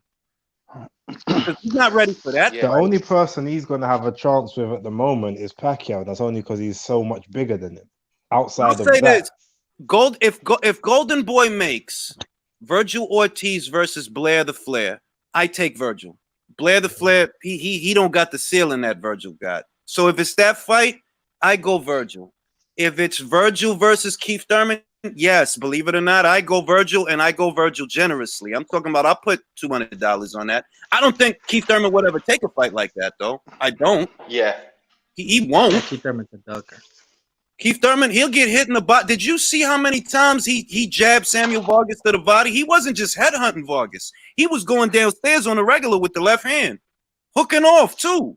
Bro, if that's Keith don't make it out of that fight, bro. Yeah, he quits. Hey, bro, did you see his footwork, bro? His footwork, yeah, it's great. Jack Reese got it fucked up, bro. Like, that move he did was legal, man. That was like some Lomachenko shit, bro. Well, it's not Lomachenko shit. I'm gonna just let's call it what it is so that we can educate these people on what boxing is. That, my friends, is called a pivot, and his pivots were sensational. His pivots were so sensational. Fucking Vargas was still looking at the crowd that wasn't there. He was literally facing the opposite direction of fucking Ortiz because his pivots is fluid, man. He got around that guy, turned that guy with beautiful stuff. Yep. Yeah, man, I'm just so excited, bro. Like, two of the best welterweights, arguably the two best welterweights are from Oak Cliff, Texas, bro. I want to send a big shout out. You need to calm down, bro. Hefe, why are you excited? Wait, why are you excited when the belts and the fights that he wants are fights that he's not going to get? Why are you excited? No, I'm excited because we got the two best welterweights in the division. Virgil Ortiz is the best welterweight in see, this is what I mean. I can't talk to people like this. He beat Samuel Vargas, so he's the best welterweight in the division. Let me ask you a question right now. If Mean Machine goes in the ring with Virgil Ortiz, does Virgil Ortiz beat Mean Machine? Does he stop him? I don't know. Holy shit, he stops him, bro. It's easy work. Based on what? Okay, let me ask you a question, Hefe. What fighter that has a style remotely close to Crawford has you fought in order to prepare for that guy? None. I think Sam Solomon. Sam Solomon had a very Sam slippery Solomon style. was like 40, man, and he was done. Yo, dog. Yeah, but Wow. age is just a social structure, bro. Look at the skills. Sam Social Solomon- structure. Oh, okay. Now we get it. Yeah. Okay. Yeah. This is Okay, you so you're comparing gonna Sam compare. Yo, dog, wait. Before anybody says anything, for anybody who's just tuning in, he just compared Sam Solomon to Terrence Crawford, and I'm supposed to take this conversation serious. skill set, my God. not talent wise, bro. Like that's nuts to me, dog. Like really? Like I'm. Wait, I'll tell you one thing. I'll tell you one what's the thing about. difference? You said skill set, not talent. What the hell does that mean? I'm I saying don't that know. Sam Solomon does similar stuff as Bud, bro. Like he shoulder rolls, he dips, he got good footwork, he's athletic, he's a switch hitter. So that's what I'm saying. It's a good duplicate, bro, of a Oh Bud. my god. Oh my That's not true. Man, You don't believe that. Here, man. God. I don't. You're trolling. Hefe, you're trolling. I know you are. I You ain't can't trolling really shit, believe bro. this. I'm speaking facts. You speaking You're facts? speaking and opinion is Solomon what is you're a mirror speaking. for Terrence Crawford. Bro, I don't see this Mean Machine. You guys are saying he's so good, but he struggled against I didn't say he was. bum-ass Ray Robinson, bro. Yo. Please don't. No, wait. Please, let's just be quiet for a second. First off, I didn't say he was so good. I said he's a two-time Olympian. Is Virgil Ortiz a two-time Olympian? Jeff Horn was Olympian. That don't mean I didn't shit, ask bro. you. I didn't ask you that. I asked you if Virgil Ortiz was a two-time Olympian. No, he wasn't. All right then. It was. You know, Mean Machine was ranked top 10 in the division by everyone, right? You know that. Oh, of course. He's with Top Rank. That's what they're supposed to do, bro. What do you mean? No, top 10, but this is what I mean, bro. This is why I can't talk boxing with everybody, bro. Like, this is silly. Like, what does him being with Top Rank have to do with TBRB or box rec? It's meaning that he don't, even though he might not have the talent to be a top 10, he's with a good promotional group that promotes him correct and gives him the not correct a fights, bro. sanctioning. You know that TBRB is not a sanctioning body, right? I mean, you know that. That is, we're not talking about the rating system that is manipulated. We're talking So about. you're not saying, what you're trying to say is that promotional companies don't have a say so in the rankings. That's what I you're saying. just like, yo, dog, like this Not kid, for yo. What's TBRB, wrong? not for BoxRec. No, they don't. Like, yo, this is what I mean. This is why I don't talk boxing with everybody, because boxing fans got opinions for days and they don't know this sport. He just compared. Every time, look, Hefe, every time you come, I'm sorry. Sam Solomon to Terrence Crawford, bro. You come in with a conspiracy theory, like, oh, the racial bias. Come on, Like, bro. come Like, on, I don't got time for this goofy shit. You literally told everybody you're high on Virgil because he's from the same block as you or whatever it is. Bro, I'm not into that little kid shit, man. Like, a guy is not a better fighter just because he's from the same area code as me. So I'm not going to get excited off of that. I don't get excited off of it. That's Okay, I agree and I respect that point of view, but can we ask the panel? I want to hear the panel's point of view on Virgil Ortiz Mean Machine. If they're to fight next, I want to hear who they think would win. I don't think that he's ready for that fight. Bro. If I'm being honest, I don't think he's ready for that fight. I think Mean Machine takes him at the moment. Wow. Yeah, I'll go with Mean Machine at this point. Now, once he develops more, then that story could change. I give him 2 fights before he's ready for Mean Machine. And there's nothing wrong with that because Virgil's only 22. That's how it's supposed to go. You think he beats everybody in the world just because he's from the same area code as you. That's No, I didn't say that. I think Spence beats him. He's too green for Spence. He's the second best welterweight in the world. You just said that. Spence number 1, Ortiz number 2. Yeah. Over Crawford, which is incorrect. Man, I don't know if you guys saw Spence Twitter, bro. I don't care if he's your cousin. He ain't beating Crawford not yet, man. They already put it as out. long shout as out to you Mr. say Two these are your Hands. opinions, I will Right. listen to you. But when you start saying this is facts, Well, that's when he you need to said, shut look, up. I'm he sorry. said facts. I could go to any set of rank standings right now, and I won't see shit that El Jefe is talking about. I won't see none of what he's talking about. Nobody has, and I like Virgil Ortiz. I've been following him for a while now. But the shit he does is the fangirl shit. Like, bro, nobody has Virgil as the number 2 welterweight in the world. That's you, and that's because he's from Texas. It's I one just thing to see like the things dude. in a unorthodox way. Bro, wait. Once again, we're talking boxing, right? Boxing, not what El Jefe sees. So once again, I cannot go to Ring Magazine. I cannot go to BoxRec. I cannot go to TBRB or ESPN or any set of divisional rank standings and see what it is you're talking about, which means what you're talking about is made up. And I'm not going to sit here and play this silly game where I'm going to be going back and forth based on shit that you made up. That's goofy. Does Virgil have a high ceiling? Yeah, he do, but he's only 22 years old and his biggest win is Samuel Vargas in Orozco. Calm down. And on top of that, he said after the fight, Samuel Vargas was his hardest fight. Would Samuel Vargas be able to go 12 rounds with Mean Machine? No. Let me put. You know what? Let me point something out about that fight yesterday. Okay, so Virgil Ortiz has Samuel Vargas backed up to the ropes, right? And he started wailing his punches. He started to get countered, right? And Samuel Vargas started to land good counter shots, and he threw some good shot uppercuts to the body. You don't think Crawford is capable of doing that, of generating angles? This is the kind of guy, right? And I don't mean this. We're gonna keep it boxing, but Hefe's the kind of boxing fan that would end up getting Virgil Ortiz a lot of criticism because of the shit that he's saying. Like, bro, he's not the number 2 welterweight in the world. What are you talking about?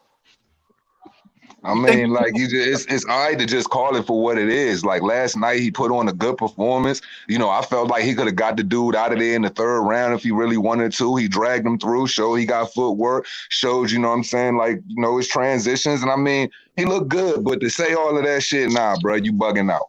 That's what I'm saying. Like, I literally like everything I saw from Virgil. I'm even happy that he didn't kill him quick because he got to get the rounds in and he got to show his boxing. Facts. I'm glad I'm glad it took 7 rounds. I don't think that's bad at all. I think that's good. Why Virgil needs the rounds. He needs like if the guy don't go away right away. Okay, let me use my jab. Let me use my pivots. Let me use my boxing. Let me change levels. Let me give him different looks. Let me try to land punches from different positions. That's good. All of that is good. Do you know what that fight reminded me of? It reminded me of when Dubois was fighting Kingpin Johnson. And he just kept like flinging hard shots, but he couldn't get him out of there. Now, obviously, Ortiz did a much better job, but Vargas didn't go down. Like he would have stayed in there if the ref didn't stop the fight. So it seemed like he's got to work on being a bit more accurate. That's the only thing I feel like. Forget the power, but Virgil kind of pulled back a little bit because in the 3rd round he had him so punched up he could have stopped him, and then he probably got in the corner with Garcia and was like, "Yo, let's just go a couple more rounds. Let's show these people what we can do." Because the question ain't is Virgil nice. It's just we don't know really what he could do as far as his toolbox because he gets everybody out of there so quick. So I'm kind of glad he dragged them through and put that punishment in because that doubling up on also, the left. He said he hurt his hand as well. That's a difference, bro. Y'all haven't seen Virgil Ortiz. I've seen Virgil Ortiz, bro. I've been hearing Jim Ward actually seen him in the gym, bro. I don't know. What do you mean we haven't seen him, dog? No, like I actually seen him in the gym, bro. I've seen what he could do in sparring, bro. I've seen all these things that you guys haven't don't seen. care about sparring. And I know something about Mr. Two Hands. Mr. Two Hands, he respects my boxing opinion, so he knows where I'm coming from, bro. Like, it's not that I'm just spewing bullshit, bro. Bro, you called him the number 2 welterweight in the world. How am I supposed to take that seriously when I can't look that up anywhere? He's number 2 at your house. He's not number 2 in TBRB or Ring Magazine. And I love the kid. No. You're not gonna turn people against Virgil Ortiz because that's what you're gonna end up doing because of what you're saying. You're gonna end up hyping him up so much that people are gonna start not liking him. and you're not gonna do that. Like, I'm not gonna let you do that. Ultimately, the people that he wants to fight, who happen to be people that you're a fan of, they won't fight him. That's a fact. Keith Thurman won't fight him, but didn't he call him out? Danny Garcia won't fight him. Didn't he call him out? The Spence fight, forget about that. If that ever happens, that'll be at 54. If it happens, that won't be at welterweight. That won't be at welterweight. And I'm thinking that might take a year or two, maybe more, because the guys at 54 have to move up, so the guys at 47 can move up. Yeah, they're not going to let any of those PBC 147 guys touch Virgil because they don't want Virgil to expose them dudes further than what they already exposed. Exactly. You can't really say that, bro. You can't really say the PBC dudes don't want to fight him because in actuality, Spence and him have been going back and forth. So I'm sure Spence is willing to give him a title shot. Are they fighting? Spence went back and forth with I'm saying because Mr. Two Hands is saying that they wouldn't fight him. I'm saying they would. I'm asking a simple question. Are they going to fight? Let's make a bet. Let's make a bet. Most possibly, yes. Let's make a bet, Hefe. Let's make a bet. If Spence doesn't fight Virgil in the next 2 fights, you owe me $100. You want to take that bet? Bro. You want to take bro, not 2 fights. 3 Make fights. It 5. So you're talking about 3 years then? That's what I'm saying, bro. Didn't I just say that? I've been saying that. Well, you didn't say it before me because I said it just now. You're confused, bro. I literally said that just now. If them 2 guys fight, it ain't next to after next. It's about 2 years, maybe 3. And it's going to take place at 154. Yeah. And more importantly, as long as Virgil's with Golden Boy, Virgil's with Golden Boy, I don't see that fight happening. Yeah, that is very true, bro. So I'm gonna go by the rankings. I think he's ranked number 3 by the WBO. So most likely he's gonna fight Bud.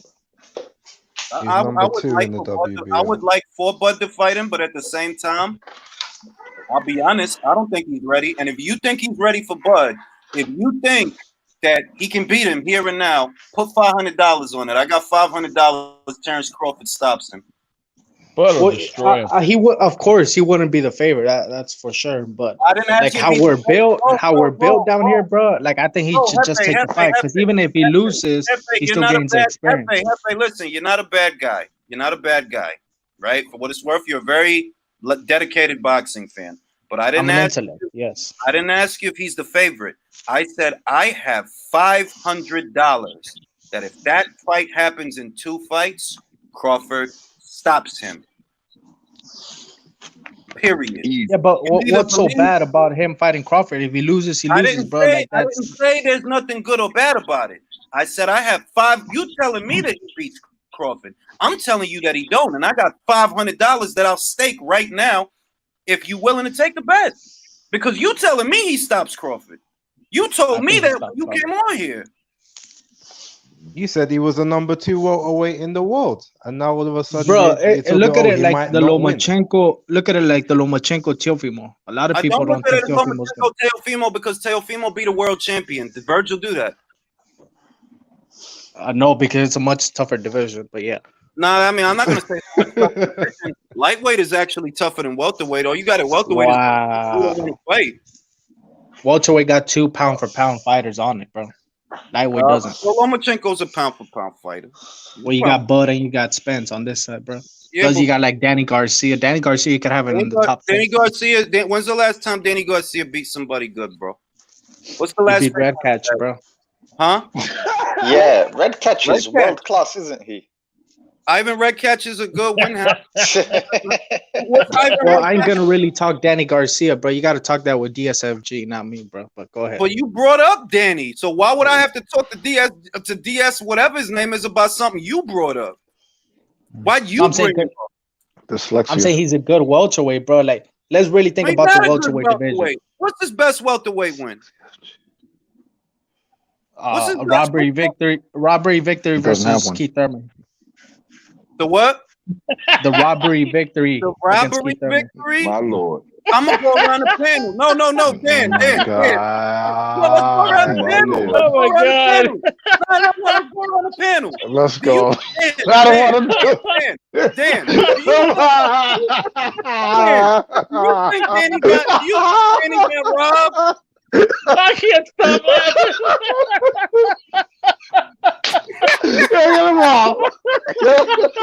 Hey man. Y'all boys stop laughing, man. Danny Swift Garcia, 38-0. 38-0. Yo, come on, He has two bro. robbery victories. Oh, Hey, SMG, whatever, 38-0, bro. 38-0, bro. Look, I'm Get out of here with this shit. Ring IQ is a pro Virgil Ortiz channel. It has been since I found out about the kid. But what you're not gonna Oh do, God. you're not gonna hype him up. You're not gonna hype him up to the point where people Good stop God. liking him, because that's why Ryan Garcia get a lot of shit. Because oh my God. people get too hype off of shit. Virgil Ortiz, to me, I wish he was in a different class so that he would not have to deal with the politics, because the fights that he wants are not fights he's gonna get. He's not gonna get a Danny Garcia fight. I wish he would, but he's not gonna get that fight. I really wish I was wrong, but he's not gonna get that fight. Keith Thurman is not gonna fight him. Nah, it won't happen. He's a Golden Boy fighter. No matter what, he's a Golden Boy fighter. And we know Golden Boy and PBC don't get along. So he's not gonna get the fights that he needs.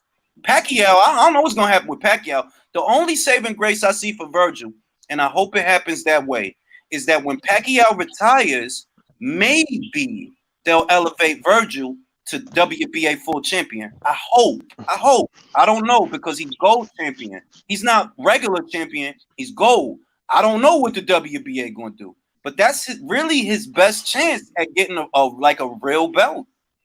He's not going to get a Danny Garcia fight. I'll tell you that. He ain't going to get them fights. Forget it. And at 54 is worse, because they got 3 fucking belts at 54. We could have go after the Teixeira, bro. Yeah, maybe. If Castaño gets the Teixeira, Castaño's probably going to beat him, and Castaño's a PBC fighter. Damn. That is true. And not for nothing, it's not even. I actually like Castaño. I like that kid. For what it's worth, he's a really good boxer. He's actually a little underrated. He fly under the radar. He's a really good boxer. He's better than Teixeira, in my opinion. He probably takes that belt, goes back to the. I actually hope that's one time that I'm hoping the PBC gets all the belts, because if they have all the belts, then maybe we could get Castaño versus, if Castaño wins, then maybe we could get Castaño versus Charlo if Charlo beats Rosario, which I think he will. But Virgil, if that's the situation, right? Virgil would be frozen out. They won't fight him. And you don't want that to happen. That's your boy. But that's reality. If it happens that way, they have all them belts, he won't be able to get a fight anywhere from 147 to 154.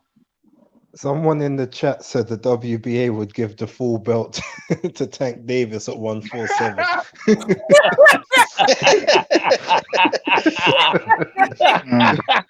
That'll be the day. Oh shit! Oh shit! No, that's a cruiserweight. Let's blow himself up. Oh shit! Yeah, yo, like I really wish it were different, but it's not, man. I honestly wish it was different at 47 and 54, but it's not. Everybody don't fight everybody. So I mean, what the fuck can I do? That's reality. Shit, and then until that changes, it's gonna be the same shit. The same shit that's happening with Crawford is gonna be the same shit that's happening to Virgil. Same shit. Oh, we don't fuck with Top Rank. Oh, we don't fuck with Golden Boy. Well, all right then, you ain't gonna get no fights. Yeah, it's sad because it's just holding everything up, man, and shit could have been going on already, and they don't want it. Yeah, like it's not that it ain't fighters in them divisions, it is. But I'm telling you, them fucking fights ain't gonna happen. That's why I'm kind of sad for Virgil.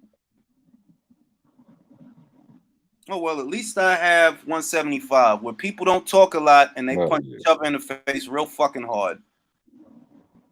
Ring, got a quick question 175 for is you. fucking exciting. Go ahead. Yo, if you right, so you see the winner of Ioko Tanaka, I know who you think it's gonna be, but what do you think about them against Chocolatito I love it. afterwards? I love it. I love it. Okay. I love it Okay. because this is the funniest shit. It's weird. I like Kazuto a little more for Chocolatito than Kosei, but I still think Kosei beats Kazuto. And I feel like Choco has a real chance of beating Kosei. Right. Because Kosei is not technical. Like Kosei, he's a good physical specimen. That's why I like. He's a good physical specimen. He's young. He has a high ceiling. Throws a lot of fucking punches, hits like a freight train. But he's not technical like Kazuto.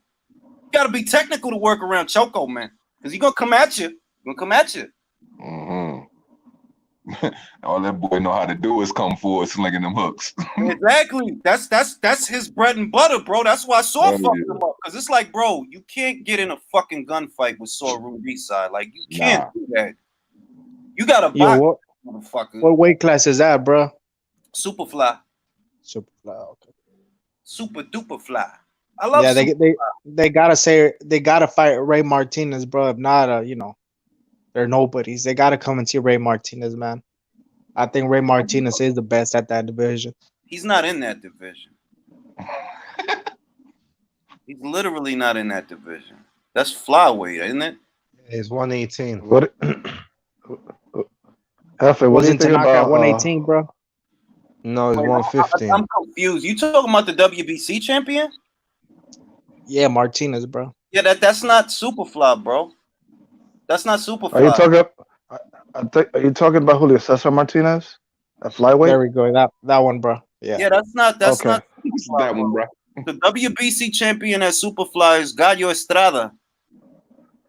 Or even worse, bro. Like they gotta see Estrada, bro. They are gonna see Estrada. That's what they doing. That's literally what they talking about. I doubt they want to fight Estrada, bro. Because I see Chocolatito. He's thinking about it. He don't really want the rematch.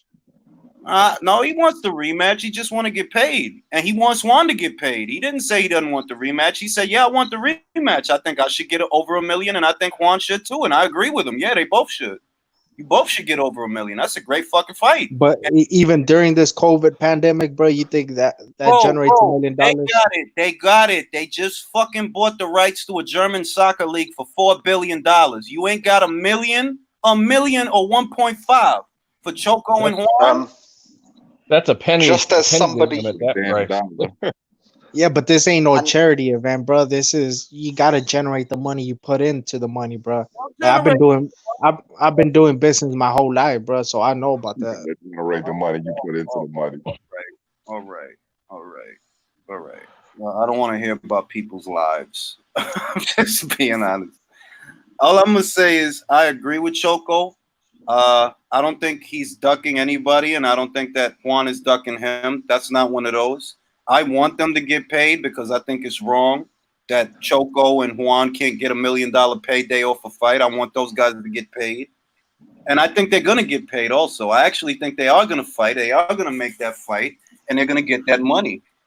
I believe they're going to get that money because by the time it's okay for them to travel, there's going to be crowds. It's not going to be big crowds, but they'll be big enough that, yeah, you can pay these guys $1.5 million a piece to have the fight. $3 million in the pot, something like that. They'll fight. I don't doubt that because the most important thing is already there. Juan wants to fight Choco, and Choco wants to fight Juan. That's the most important thing. Does the fighter and his team want to fight? Yeah, they want to fight. Juan been looking good, fucking people up. He fucked up Beeman. He fucked up Room V-side. He'll take the fight. That's what's most important. That is true. Two fighters wanting to fight each other. That is the most important thing in the sport of boxing. But you said that supposedly we're supposed to get crowds back. So are you saying that the COVID situation, we have vaccines for that now, bro? No, but at the end of August and the beginning of September in the UK, they're going to start letting people have crowds. Something like you think the COVID Bob Arum is talking about for for it's either Teofimo Lopez versus Vasyl Lomachenko or Wilder Fury 3. They're talking about having it at Allegiant Stadium and spacing out the seating in front of like a small audience. Wow. That's what he's talking about doing. And you could pull it off. You could have it to where there's 3 seats in between every ticket holder, or 2 seats in between every ticket holder. You could have it like that because that's what they're doing in other countries. Because them college football stadiums hold upward of 100,000 people, so you can still fill out an arena and space them seats out, man. Yeah, with 10,000 or even 5,000. It doesn't have to be 10,000. It could be 5,000 people. You just you hike up the price for the tickets a little bit by a couple of dollars. You make money. Because I've been making money my whole life, so I know there's always a way to make money. You heard? yeah, for sure, bro. But I don't really think Bob Arum wants to make that fight, bro. I think it was more of a promotional sting for Bob Arum. You don't think Teofimo Lopez and Vasyl Lomachenko are gonna fight? I don't think they are, bro. I thought it was all fake from the beginning. Not fake, but propaganda just to You want to put some money on it, bro? You want to put some money on it if they don't fight? How much you willing to bet that they don't fight? Because you're telling me that they don't want to make the fight, so I'm like, all right, well, how much? How much do you believe that? $200, $300? What are we talking about? Bro, I got a stack, but I don't want to bet that, bro. Then you don't believe what you're saying. You don't have to bet a stack. You could bet $200. Bet light. Bet 200. You're telling me they won't fight, right? So I'm saying, okay, if you really believe that they're not gonna fight, then that should be an easy $200 for you, because they're not gonna fight, right? I'm just skeptical, bro. I'm a skeptic, bro. I don't really believe on what I hear, bro. All right, there's many conspiracies that are out there, bro. It's not just boxing. That's nice. I don't know. I say what I believe and I believe what I say, so I'm always willing to put money on what I say because I believe it. So you believe COVID is real, bro? Yeah, my grandmother died from it. Oh shit! In case you want to know, I don't, because this is a boxing channel. I'm not going to tell you that. I don't want to talk about that. But yeah, it's real. Sorry to hear that, Julius. It's all right. It's all right. It's all right. It was. But did she have lung problems already, bro? Like, you're not going to actually sit here and try to debate this with me, are you, El Jefe? No, I'm just asking, bro, because I'm curious. Yes. Okay. Do you think the Earth is flat, bro? No. Anybody that thinks that is an idiot. But hey, you know what? Anybody that thinks the Earth is flat is an idiot. But there's no shortage of idiots, and there never have been. Yeah, it is what it is. Most people don't know how gravity works, and gravity is the easiest thing to understand, and gravity itself is what tells you that the Earth is round or spherical. It's not a full 360, because the Earth is not a full 360 circumference, but it's a circle. And that's how and gravity shows you that it's a circle, but most people don't know how gravity works. So you believe everything scientists that I believe what's proven. No, I believe what's proven. But how do you know that's proven if it comes from scientists? Because you can test it yourself. But that's a fisheye lens. I'm asking you. What tests have you conducted? Not that you saw on YouTube, not what you heard from word of mouth. What tests have you conducted that corroborate what you believe? Look, do you want a telescope? You got a telescope. Yes, I'm on a telescope. You don't see the curvature of the Earth. Have you ever looked into the heavens? Have you ever looked out and seen a flat planet?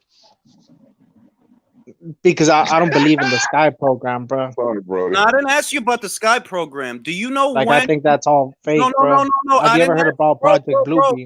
Bro, you're doing it again. I didn't ask you what you think. I asked you, have you ever looked into the heavens and seen a flat planet? Project Bluebeam. No, I didn't ask you about Project whatever. I asked you when you use a telescope. Have you ever looked up?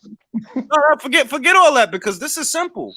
If you believe in flat Earth so much, point out a flat planet in the solar system to me. I could point out some round ones to you, and I can tell you when and where you need to be to find them, to see them. Show me a flat planet. Bro, don't Show me believe one. everything you see, bro. Yeah, I didn't don't say I believe. believe everything I said. I said, show me a flat planet. Show me one. Bro, I already told you, Project Bluebeam. You got to look into it so you could Where'd you actually find see out what about I'm. Project Bluebeam? You mean Project Blue Book, bro? God damn. Bluebeam, bro. Because it's a beam hitting the sky, so you It's a think you're seeing beam? things that are not really there, bro. It's a beam. Oh. And what'd you hear about Project Blue Beam? Bro, just you got to What'd you hear research about the it? Where did you information, bro. what research? What smoking gun evidence? Where did you find the proof, bro? I don't want to put my life in danger, bro. So Your you got life's to not in research danger. it. You're on my live stream talking about it. You're still alive. Oh, this doesn't stop, man. All I'm saying, bro, you can't really America. believe everything This is that you hear America. from scientists. No, this is how much our educational system. I'm gonna give you some insights, all right? This is how I'm from much the hood, bro. yeah, I don't care where you're from, so am I. This is how much our education system has failed our children because our children don't understand. No, I'm being dead serious. Because our children Yeah. don't understand, because their teachers are not dedicated enough to really help them soak up the information, to understand it, they'll get out there as adults and not be able to decipher fact from fiction because they're not taught well enough in schools. That's literally what's going on. That's why every guy now who's in their 20s or approaching their 20s is a conspiracy theorist. And where do they get their conspiracies? From the internet. And who controls the internet? The government. But I thought you didn't trust the government. You can't make sense out of any of this shit. And it's because they don't understand anything. They have no real world experience. You can't really say that, bro, because I've been around, bro. So it ain't like I don't. All right, where have you been around? Been on a block. Where you been? Bro, I've been around Oak Cliff. I've been around Dallas area. He went to this bodega, I mean, this convenience store across the street. I don't know. El Yeah, he's Jefe, been have you around. left the US before? And I don't mean to Mexico either. Like, I'm just asking. Yeah, like, have you ever been out of the country? I went to Dominican Republic, bro. Oh, that's nice. Okay. Boy, Nice. Mark's gonna really be sorry he left this conversation. Nah, Mark needed to be gone. He would have went off. Mark's brain would have broke, man. His Yeah, brain. he couldn't tolerate that shit. All right. You know what? Let's get back to boxing. I want to hear what you guys think about Charlo's upcoming unification bout. I think it's about damn time. I think, no, honestly, my hat goes off to the PBC. They made the fight in a timely fashion. I'm very happy about that.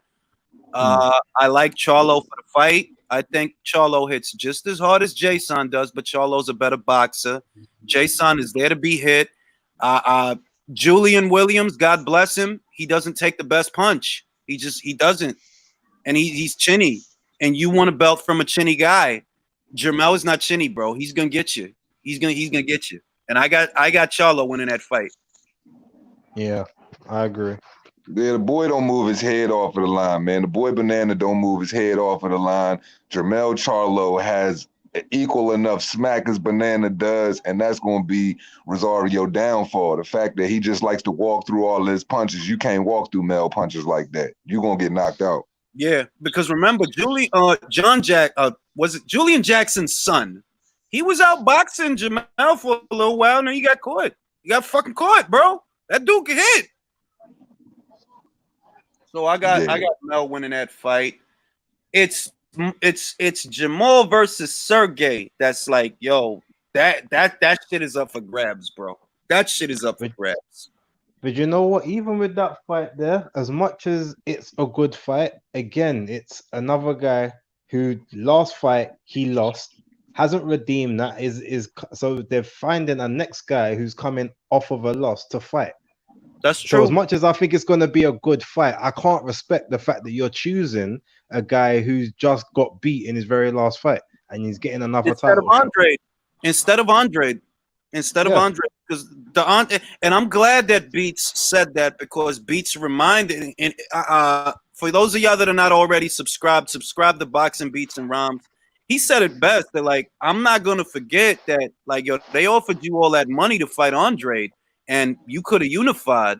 You fighting the guy that's coming off a loss. It's a good fight, but you're not gonna tell me that you win more fighting Sergey than you would have won fighting Andradre. Sergey ain't got no belt. I don't know. I don't even know that. I don't even know that Maul is gonna make $7 million off that fight. I don't know that. I don't think so. Because I don't think the man, pay-per-view is I going to just do think, enough to make enough on the back end like that. Exactly. I don't understand this point of view of many fans, bro. Because we're getting a good fight, Charlo Derbinchenko. We just said but it we was still a good find fight. hold on, bro. Let me make my point. But we Okay. still find a way as fans to dig into the situation and shit on it, bro. I think as fans, we need to be appreciative, bro. I think as a boxing fan, El Jefe, first off, what came first, Charlo versus Derevyanchenko, or the proposition for Charlo versus Andradre? What came first? Charlo Derbinchenko. Wrong. Huh? Charlo versus Andradre. They offered him that money over a year ago. They offered him $7 million. Can you explain to me why he didn't take it? What was because he doing? the B side can't answer. The B side cannot send the A side an offer. It's illogical. All right. So what offer did Charlo? No, wait. If Charlo is the A side, then what offer did he send Andradre? Charlo did not send any offer, but that don't mean he's ducking him, bro. That means he got better things to do. Once again, stop with your Texas shit, bro. Like, cut it out. Cut it out. You're not talking to little kids. There's people from all around the world over here that are older than you. You only say, and I've scored them all, but go ahead. You only say that because the Charlos are from Texas. I asked you, did Charlo make an offer to fight Andradre? No. Andradre made an offer to fight Charlo. Has Charlo ever gotten a $7 million purse? No.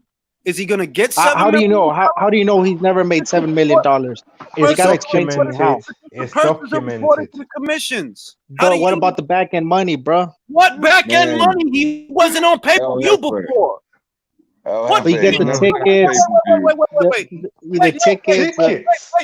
Wait. Merchandise. He don't fight outside of a 10,000 seater stadium. What tickets is getting him $7 million? Behave yourself, please. I don't know what planet this kid is on. He's on flat Earth. And he's on flat Earth. You do know that Jamel is the highest paid out of the Charlos, and he just cleared that in the second Tony Harrison fight, and that was nothing but a little over $1 million. You proved my point, bro. Made $1 million, bro. You proved my point. How did that you don't know? How did he prove that he don't know how much the Charlos make, bro? He's going by what the paper says. He just said what he made. But he's going by paper. I'm going. But all the merchandise, all the hot dogs, the drinks, everything they sell, they make money out of it. Oh yeah, he's getting the hot dog money. How much is that? If you know better, if you know what he's getting paid, show us. Well, I could tell you it's more than what we think, bro. I've heard.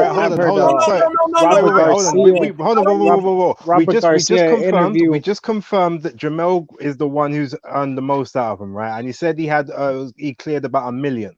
How much additional back-end money do you really think he's getting outside of that $1 million with no pay-per-view?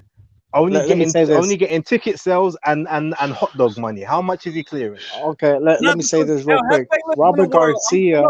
Listen. El Jefe lives in a world where Fox doesn't want to make money and PBC doesn't want to make money, and you don't have to pay the trainer, the manager, and the promoters and all those fees and all. That's the world that he lives in. Because it's like you don't understand that the Charlos don't get 100% of the ticket sales. I mean, you understand that, right? You know that, right? Nobody does. I make my point? No, you can't. No, you can't because I'm still talking. But till you can show me actual evidence of what it is you're saying, because you never do this. You never show evidence of anything you say, but we're supposed to listen to you. Yes, I do. Ask Mr. Two Hands. Okay, go ahead. Show me where you saw that he makes millions and millions of dollars. Go ahead. Just show me. Okay, Robert Garcia in an interview on ES News. You guys could Google it or YouTube it, bro. He says that the PBC fighters make 3 times the amount of what we see on paper. And so that's that Robert means the Garcia. most he made is $3 million. That's hearsay. No, but that would mean the most he's made is $3 million. So therefore, And if he's made more than what Jamal has made, that means Jamal hasn't made 3 million. So how therefore, he's much still has turned down Andre over made? double of his highest paid purse. How much has Andre made? I don't know. I just Andre know he makes a offered. couple million. No, wait. Okay. Wait, because he's trying to. He's changing. He's literally changing the topic. What we know is that there was $7 million on the table for Jamal Charlo to fight Demetrius Andrade, an undefeated champion, 2-division champion like himself, in a unification fight. Jamal did not take it. Not only did he not take it, he never sent the counteroffer. So I don't need to speculate and argue with El Jefe about it. You don't want that fight. You rather fight. Bro, don't interrupt me. You don't want that fight. Because if you wanted it, you would have at least sent a counter offer. Like, $7 million, that's not a lot of money. What if I offer you 8 to come to my side? Did you do that? What happened in 2014? Can you explain 2014 on Showtime when they're supposed to fight and Andre dropped off? Oh, see, yeah, I can explain that. You do realize that wasn't Jamal, right? But it's a Charlo. It's the same thing. I didn't ask you about Jamal. We're talking about Jamal. That's what we're talking about. The Charlos in What general, was the purse? Yeah, let's talk about that. What kind of purse was on the line for all the fighters? Do you know? Was it $1 million? Like 300,000, but that was when they were like unknown. The Charlos and Andre. Exactly, it was about 300,000. So here today in not today, but in 2019, they offered you several times that amount of money, and you didn't want to fight. Because it ain't always about the money, bro. It's also about loyalty. You just brought up the money. You brought up the money. You talked about. I didn't bring up the money. You did bring up the money. What are you talking about? I brought up the money just to make an example of that. Money, bro. You've been bringing up Charlo's money from the beginning of this conversation. Yeah, but it's also about loyalty and the money. So you got to look at it. What loyalty got to do with this? Oh, wait. PBC. Wait. Not only has Jamal and Jamel fought on, but they also fought on Showtime. So what loyalty are we talking about? Y'all moved from 2 different networks. What loyalty? Used to be a Golden Boy fighter. Now you're a PBC fighter. Sometimes you fight on Showtime. Sometimes you fight on Fox. What loyalty? I'm saying the PBC. I want to know. Are they loyal to Stefan Espinosa or are they loyal to Bill Wenger? What are they loyal to? Al Heyman. Then I guess Al don't want him to fight Andre because they never sent a counter offer. If that's not enough money for you to go over there, cool. Send something so that you can get Andre to come to you. If you want, but that's not the point. That's not the point. Andre hasn't put himself in the position to earn the fight, bro. So that's what I'm saying. And it's not only Charlo. Canelo does the same, man. Like Canelo is in a stratosphere all of his own. You don't compare him to Charlo. Canelo offered Jamal the fight according to Oscar. I'm saying the Andre Canelo. Oh well, I mean, I don't know about them sending Andre an offer. I don't think they did, but I know that Oscar said they sent Jamal an offer and he didn't take it. Yeah, it's like Andre. It's like a charity, bro. Like we gotta give Andre. Oh, let's get Andre, bro. He don't deserve the fight. He deserves the fight. Hefe, right? Listen. Let me, because this is stupid. You don't want Andre to fight Charlo. Period. You don't want that fight. I don't know what kind of boxing fan you are or who raised you to be the way that you are. I don't know. I don't really give a shit either, to be honest. But if they offered you money to take the fight, and it's more money than you're reported to make, right? They offered you money to take the fight. If that wasn't enough money, you sent a counter offer. You didn't do that. Why? Because you don't want the fight. It's not hard. And I'm older than you. You're not going to keep talking this, I'm from the street. Like, I don't know the fuck that's supposed to be. All I know is they sent you a lot of money to fight him, a lot of money that you don't make. You've never been on pay-per-view. So there is no back-end money. Like, I don't know, like, who told these people that there's back-end money in non-pay-per-view fights? Who fucking told these people that shit? Like, I don't know where these people get this shit from. The quote-unquote back-end money you're talking about is pay-per-view revenue. How many times have the Charlo brothers been on pay-per-view? Shit is ridiculous. He already told us they're making $3 million from hot dog sales. You said it earlier. Well, you asked that. How do we get this information when a lot of channels put out this information? Dante's, Aki's, Blue Blood. So it's not like Dante. I swear to Is that where you God, get the information from about where Wilder gives people job opportunities? That he's just a job creator. He has created jobs. Wilder created 200 jobs in my city. I'm just fucking. Somehow we stepped into the Twilight Zone, man. Bro, this dude is brainwashed. Look, and like I said, I say it all the time. They're free to think whatever they want. It's why they try to talk to me that I don't understand. Like, I don't understand it, but I don't understand it. Yeah, it's a conversation that needs to happen, bro. Just like me and Lennox was talking about, I already knew that Fox is not. They not really fucking with the PBC right now. Not really. I knew that. I've known that and sat on that for weeks. I've literally known that. They're like, yo, whatever's gonna go down, it's gonna go down on Showtime, and it's really just a question of, are the fights gonna be good? I've known that for weeks. You know what I mean? You know people. You talk to people. People tell you stuff. I knew, for example, I had inside information that McCaskill, in all likelihood, she was going to come out of one of her belts. I knew that. I've sat on that. I don't say nothing. So when I hear Hefe talking about back end money, I'm like, yo, who do you be talking to, dog? Where do you get this from? How you gonna have back end money when you never been on pay per view? Then what's the back end? What is the back end? What are you talking about? Like the back door? The garbage can that's behind the back door? Like, what are you talking about? I think he means by residual money. What you? So, oh my goodness. Oh my Lord. I can't, like, the arguments is too stupid and childish. Like, it's too stupid and childish to me. Mr. Two Hands understands where I'm coming from, bro. No, who's Mr. Two Hands? Is he your favorite YouTuber? What? Is Mr. Two Hands Mr. Two Hands? Can you verify what he's saying? So can I verify what? Y'all already know I'm verify that shit. Okay, just making sure. Okay. So the person who you claimed knows what you're talking about and said you're chatting shit. So who else have you got to back you up now? Bro, JFL heads. I don't Who's JFL? What? Who are they? DSMG 30 Harvey the Rabbit, man. Oh man. I don't like. I really wanted to go to Texas, but now I'm not too sure about the quality of people over there. Don't. Nobody. PBC fans will tell you some shit like he getting money on the back end while he fighting on FS1. You know what I'm saying? Like, bro, how you gonna get back end money fighting on FS1, bro? Like, how? From what? Like, where? Do you understand how money in boxing is generated? That answers my question. Like that. Wow. I don't know. I think just us as boxing fans, we shouldn't just look at the business, bro. We got to look at the details. Bro, you're the one that don't want Andre to fight Charlo, but because of business, you don't want him to fight. Yeah, but I don't look at the business. So why they not fighting? See, I don't really think about it, bro. It's just like So it's whatever. Like, bro, this Hefe, are you a manager? Yes, he is. Okay.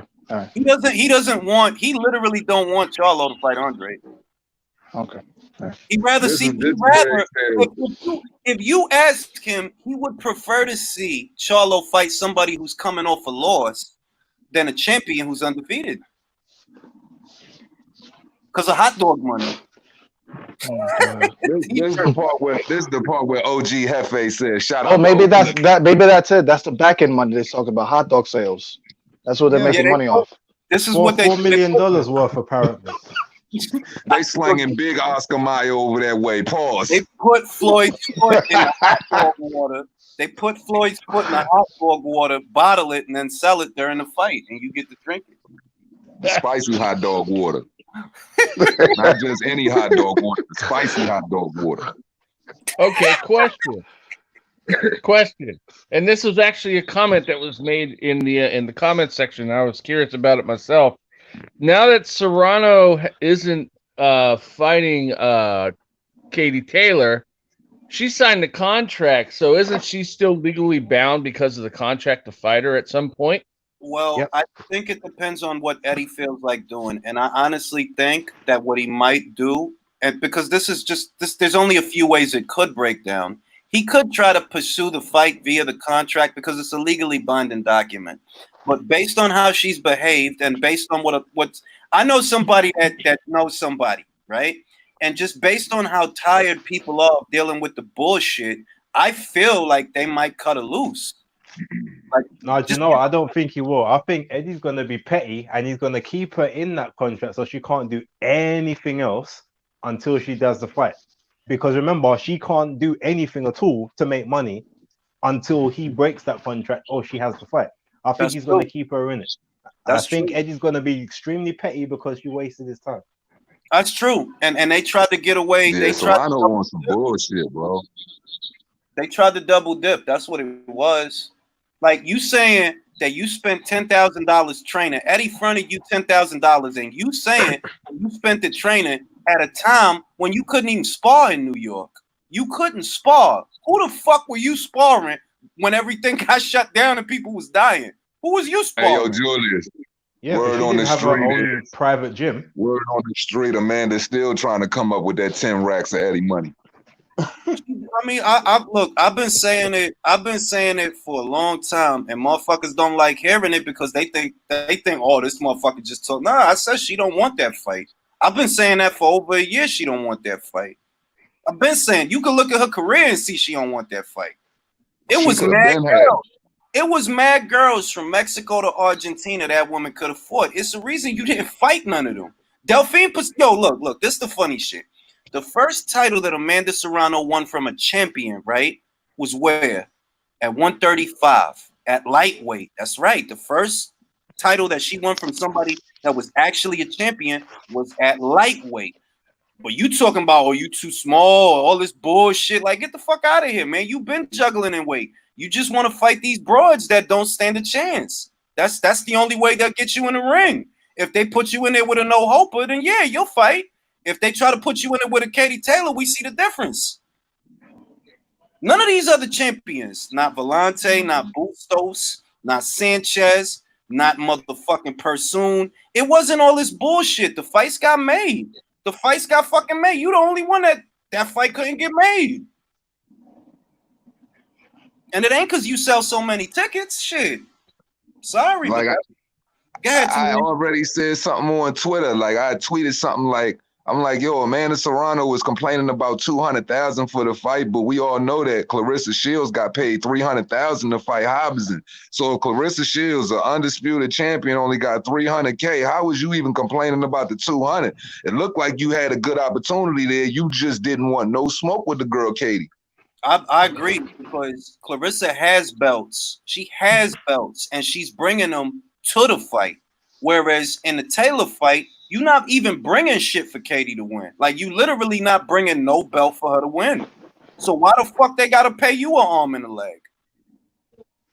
Look, it's what I always said it was. It's what I always, and I said this shit weeks ago, man. I'm like, yo, get this broad out of here and get Delphine in the ring. Get her in the ring, because she'll get in there again before Amanda. Hard feelings and all. She'll get in there again with Katie before Amanda does it once. Amanda from New York, bro. Oh, yeah. She's a New Rican. That shit don't got nothing to do with me. I'll tell you that. Oh, man. Hey, man, Julius, I appreciate for having me on, bro. Great talk. I hope you really look deep into it, bro, and really see what I was talking about, because sometimes people get it confused what I'm saying. I just see things from an unorthodox way, bro. Shout out to Mr. Two Hands. I think that's Virtuoso. And the other dudes, I don't know who they are, man. But Mr. Two Hands, you got to see me someday, bro, in this debate, man. I'm out. Bruh, you already know. You can pull up anytime and get your head chopped. Now, I want to address what Walker Smith. I want to address what Walker Smith Jr. said, because I think that there's actually some validity to that. How is it that a fighter could go from 140 to 115 to 126 to 135? I don't see nobody moving like ever in boxing, ever, right? And it just so happens that Jordan Maldonado, her manager, and her brother-in-law got caught by the NYPD for selling pets. Coincidence? I think not. Whoa. That's real shit. They was selling You pads gotta out of take it gyms into in New York City. consideration. They was Wait, who selling got pads. got caught? Consideration. He got Who caught got caught? years ago. He got caught years ago selling pads out of gyms in New York. Passing Miller? out the needles like gem stars. Bro, her, Jordan Maldonado, her sister Cindy, and Amanda got locked up for that shit. Amanda got Oh off. shit! Yes, bro. So it's like, bro, the writing is on the wall. Like, bro, your manager got caught selling peds out, and he looked like he's still on peds. He looked like he's still on peds. If I'm being honest. So it can't be a coincidence. I don't see no fighter. I never seen no fighter in my life move up and down in weight as much as this broad. Never. You gotta be on clenbuterol or something. Something is there because I never seen nobody do that. How you go from fucking 126 up to 140, down to 115, up to 126, then 135? Like, what the fuck? I never seen nobody do that. And it's a coincidence. Yeah, that's very suspect. And it's a coincidence that your manager got caught selling pets though. Cause I'm that big an idiot. Like, nah, man. We already know what's rocking, man. We already know what's rocking. Like that's I was never high on Amanda for that reason. Cause I'm like, look, Bobby Juarez out of Mexico. She got some wins, she got some losses. But you know what she got? She got motherfucking fights with good ass fighters. That's what she got. And all these other girls from 115 up to 140 and beyond, they got fights with other fighters. Amanda, if you know the sport and once you start to get familiar with it, you start to realize that, like, damn, yo, Hamadouche fought Persoon. Motherfucking Bobby Juarez fought Daniela Bermudez. All these other girls was fighting each other, and you was doing what? Because you've been here since 2008, and you ain't even sneeze at none of these girls, bruh. You a gimmick. You a gimmick. I'm sorry, but you a gimmick. If we gonna call a spade. Bobby, and what got me hip to the shit is they asked Bobby years ago, yo, what's good with a Serrano fight? Bobby was like, yo, I would love that fight, but that girl we don't know what weight she gonna fight at. We don't know where she gonna pop up. That's when I put it together, and I looked at Amanda's career. I'm like, yo, this girl, you've been at all these different weight. She hopscotching weight classes. That's what I'm saying. Normal fighters don't make that many jumps, in a boxing career, man. That's not normal. Your body can't handle that shit, man. Not naturally. Nope. That's the other thing. They're like, one, your body got to be up for it, but two, how you gonna go to these different weight classes? And it's like Bobby Juarez is not like Amanda, for example. Bobby Juarez sell tickets. If you look at her old fights or the fights that she has, bro, it's people there. It's mad people there. So it's money fights out there. You just didn't want to be the B-side to them fighters because you wouldn't have it your way. That's why you ain't looking at them girls. It was lots of fights like that. You ain't looking at them girls. We already know what it is. Mark was good. Hello. Hey, Mark, welcome back, man. You missed the Twilight Zone, brother. Real I know. Is that? Did you stay away deliberately, Mark? Yes. I could feel. I told you. I could feel that Mark was watching the live. I could feel him like my brain went to Ireland, and I could feel it like Mark is watching the live, but he don't want to participate in that shit. I didn't even watch really. I actually muted it, to be honest, and I just waited for the icon to disappear while I was watching Scrubs. You was watching Scrubs? Yeah, I was watching. That'll tell you. I was watching Scrubs over your podcast. Shout out to Scrubs, bro. That shit That's hurt, a funny bro. show. That shit hurt. He'd rather watch Zach Braff than El Jefe talk about the hot dog movie. I'm serious. That's El Jefe is like laughing gas to the ears, man. You need to remember though. The Joker toxin. You need to remember though, Julius. Like, what's the name of the dude? The lead singer of Men at Work, Land Down Under, the lead singer. Is it Colin? Colin Hayes. Colin Hayes. Yeah, he sings a song in Scrubs, Overkill. He does? Yeah, I can't get to sleep. Oh, yeah. shit. I know that one. Yeah. It's my fucking guy, Colin Hayes. Shout out to Colin Hayes. Yeah, man. Got this Joyce fight coming up. I don't have much to say about it. I think Joe's gonna make it through. I think we all agree on that. Shout out to Michelle Wallace. Yeah, shout out to that guy for taking on this fight. You gotta be tough to be a guy named Michelle. Yeah, and he's tough. You seen his haircut? Tough haircut. He don't have a great chin though, but he comes to fight. Yes, this should be a good little fight. Should be a good little bonus fight. It's a good afternoon fight. That's why I like. That's why I like that the UK and the US are showing a lot of fights because I get a good little afternoon UK card. I get to enjoy it. I'm very happy about that. Oh, when is that? When is that? That's gonna be at 6. Go to ESPN Plus. They picked it up. Okay, great. Oh, okay. I got ESPN Plus. I'll check that out. Yeah, they picked that up. Yeah. In all honesty, the card is really like it's kind of same old of what we've been getting, but yeah. It's boxing. But I want to look at Joe since everybody all of a sudden likes Joe's eyelashes. All of a sudden, I want to get another look at him before Daniel starts with this man, because that's what I think, and I'm pretty settled on that. I say it all the time. I'm not settled on beef or better beef, right? I'm not as settled on that as I am on when it comes to Dubois, Joyce. I'm settled. Dubois is gonna punch the eyelashes off this man. Yeah, and the longer the fight takes, I reckon the worse choice is gonna be as well. To be honest.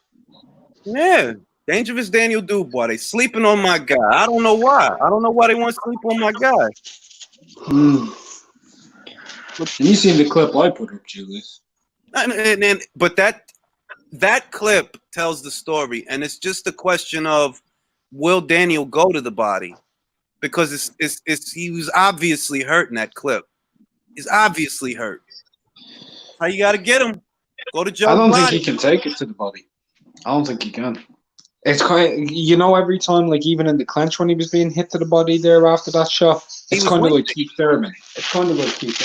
He was wincing, like he was in visible pain, bro. Like you was showing your cards, like, oh, we know how to get to you. I don't think Daniel's gonna get upset. I think Daniel's gonna finish that guy quick. Joe, I don't know. I don't know about Joe and this guy. I think Joe's gonna stop him. I just don't know when.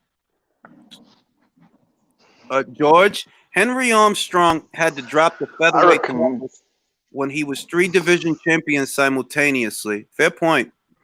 Go ahead, Virtuoso.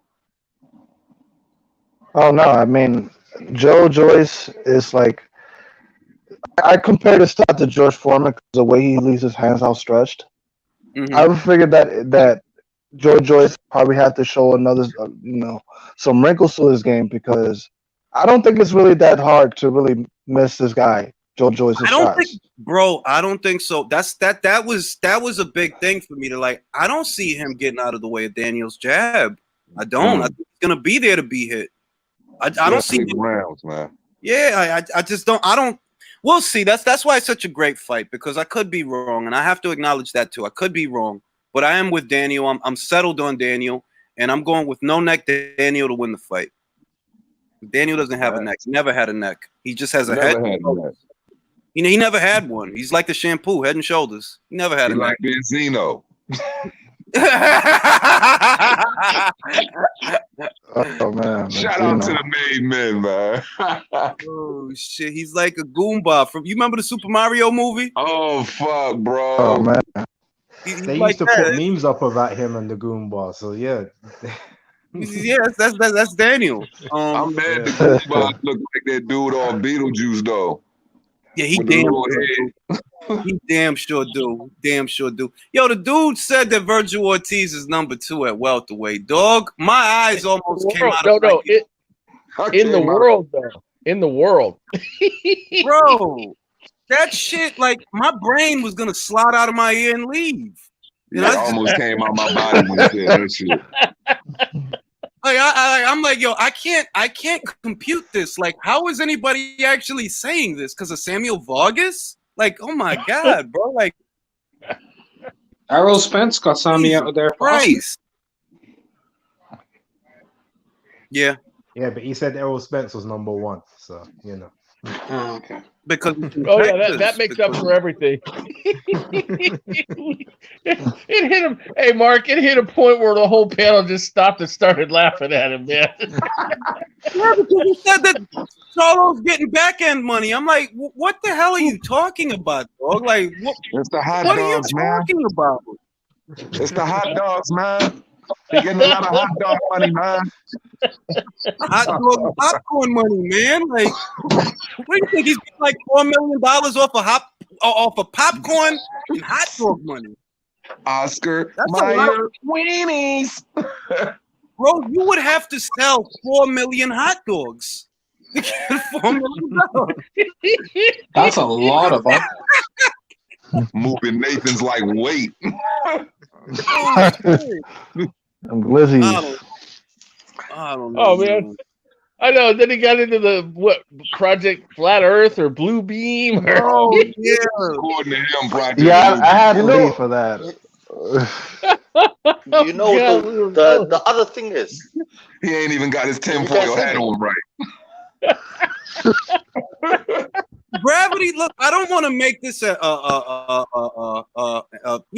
like we're talking about space, because this is a boxing channel after all. But gravity is not hard to understand, and gravity itself tells you that the Earth is spherical. Why? If you take a piece of string and tape it to a ball, then you spin the ball, the string is going to wrap around the ball, and that is gravity. It's not complex. It's an experiment you could conduct in your living room, you know? And I'm like, the educational system has so failed our youth that they would sooner believe that the Earth is flat, even though all the evidence to the contrary. They'd sooner believe that the Earth was flat than accept that, no, the Earth is round, bro. Like I mean, shit. All you got to do is look up.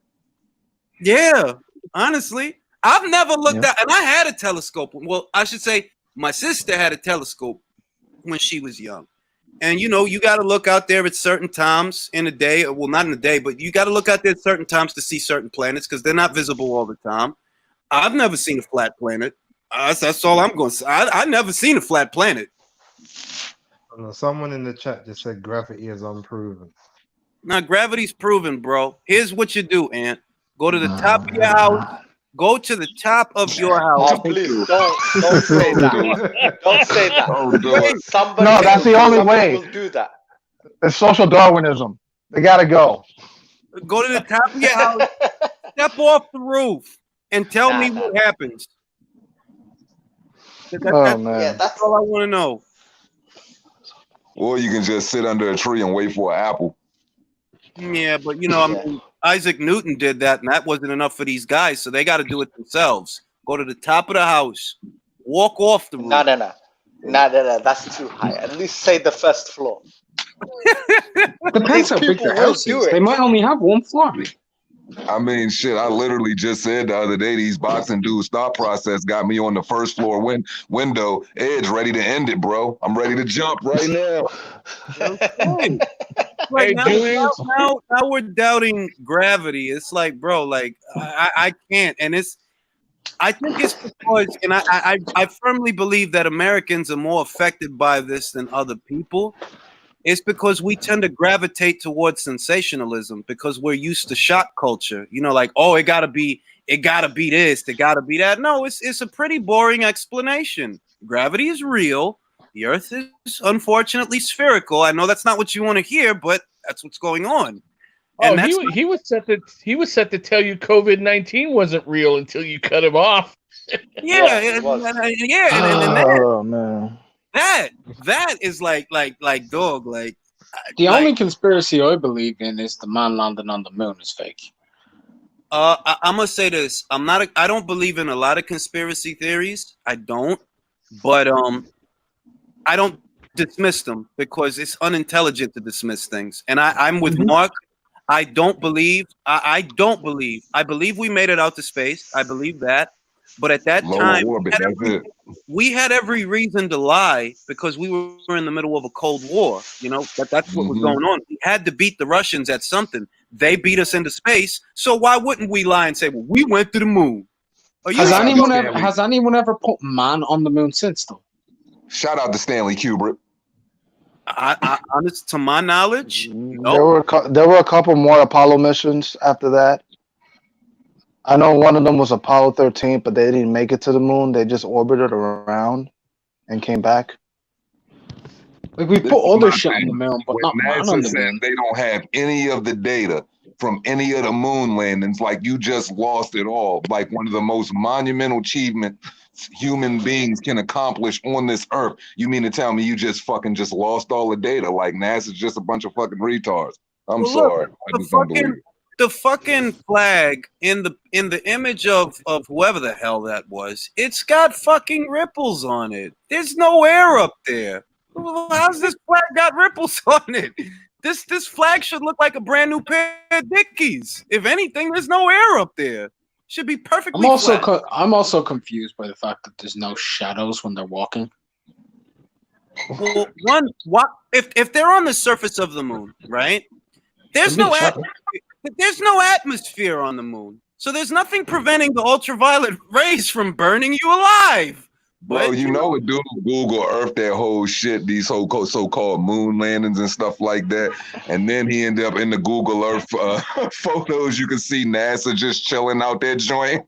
Like it's just the rovers, everything. I'm like, yeah, there's your moon, bro. Yeah, like that could have easily been the surface of Arizona, or the surface of fucking Nevada, because they have less light. Well, not Nevada. Well, the desert in Nevada, I should say, desert. There's less light pollution, so you take the right picture, it looks like you're in space because there's less light pollution. But you know that's neither here nor there. Maybe we didn't go. Maybe there's aliens in the cereal. Maybe it's just cockroaches. This is a lot of things going on. All right, guys, I'm gonna jump off. The boxing's about to start over here. All right, speak to you lot soon. Yeah, I'm gonna get off too, fellas. Mark, you fucking left me without Hefe. You left me without Hefe. I'm not forgiving you for that. Hey, bring El Jefe on every day. That was entertainment. Yeah, bring El Jefe every day. That was entertainment. Never a dull moment with El Jefe. I'm gonna twist this. Julius, you brought El Jefe on here. I ain't forgetting that. No, fuck that shit. You left us with that guy. And as soon as that guy left, Mark appeared. I've never seen El Jefe and Mark in the same room. I'll say that. Listen, guys, I'm going to jump off as well. Yo, man, put some respect on my name, man. All right, gentlemen. I'm from the hood, man. I'm from Oak Cliff. Put some respect on it, man. I'm original Oak Cliff player, man. Well, you better put some respect on my name, man. I ain't shucking down. Anyway, guys, talking to you guys. I'll catch you guys. All right, fellas.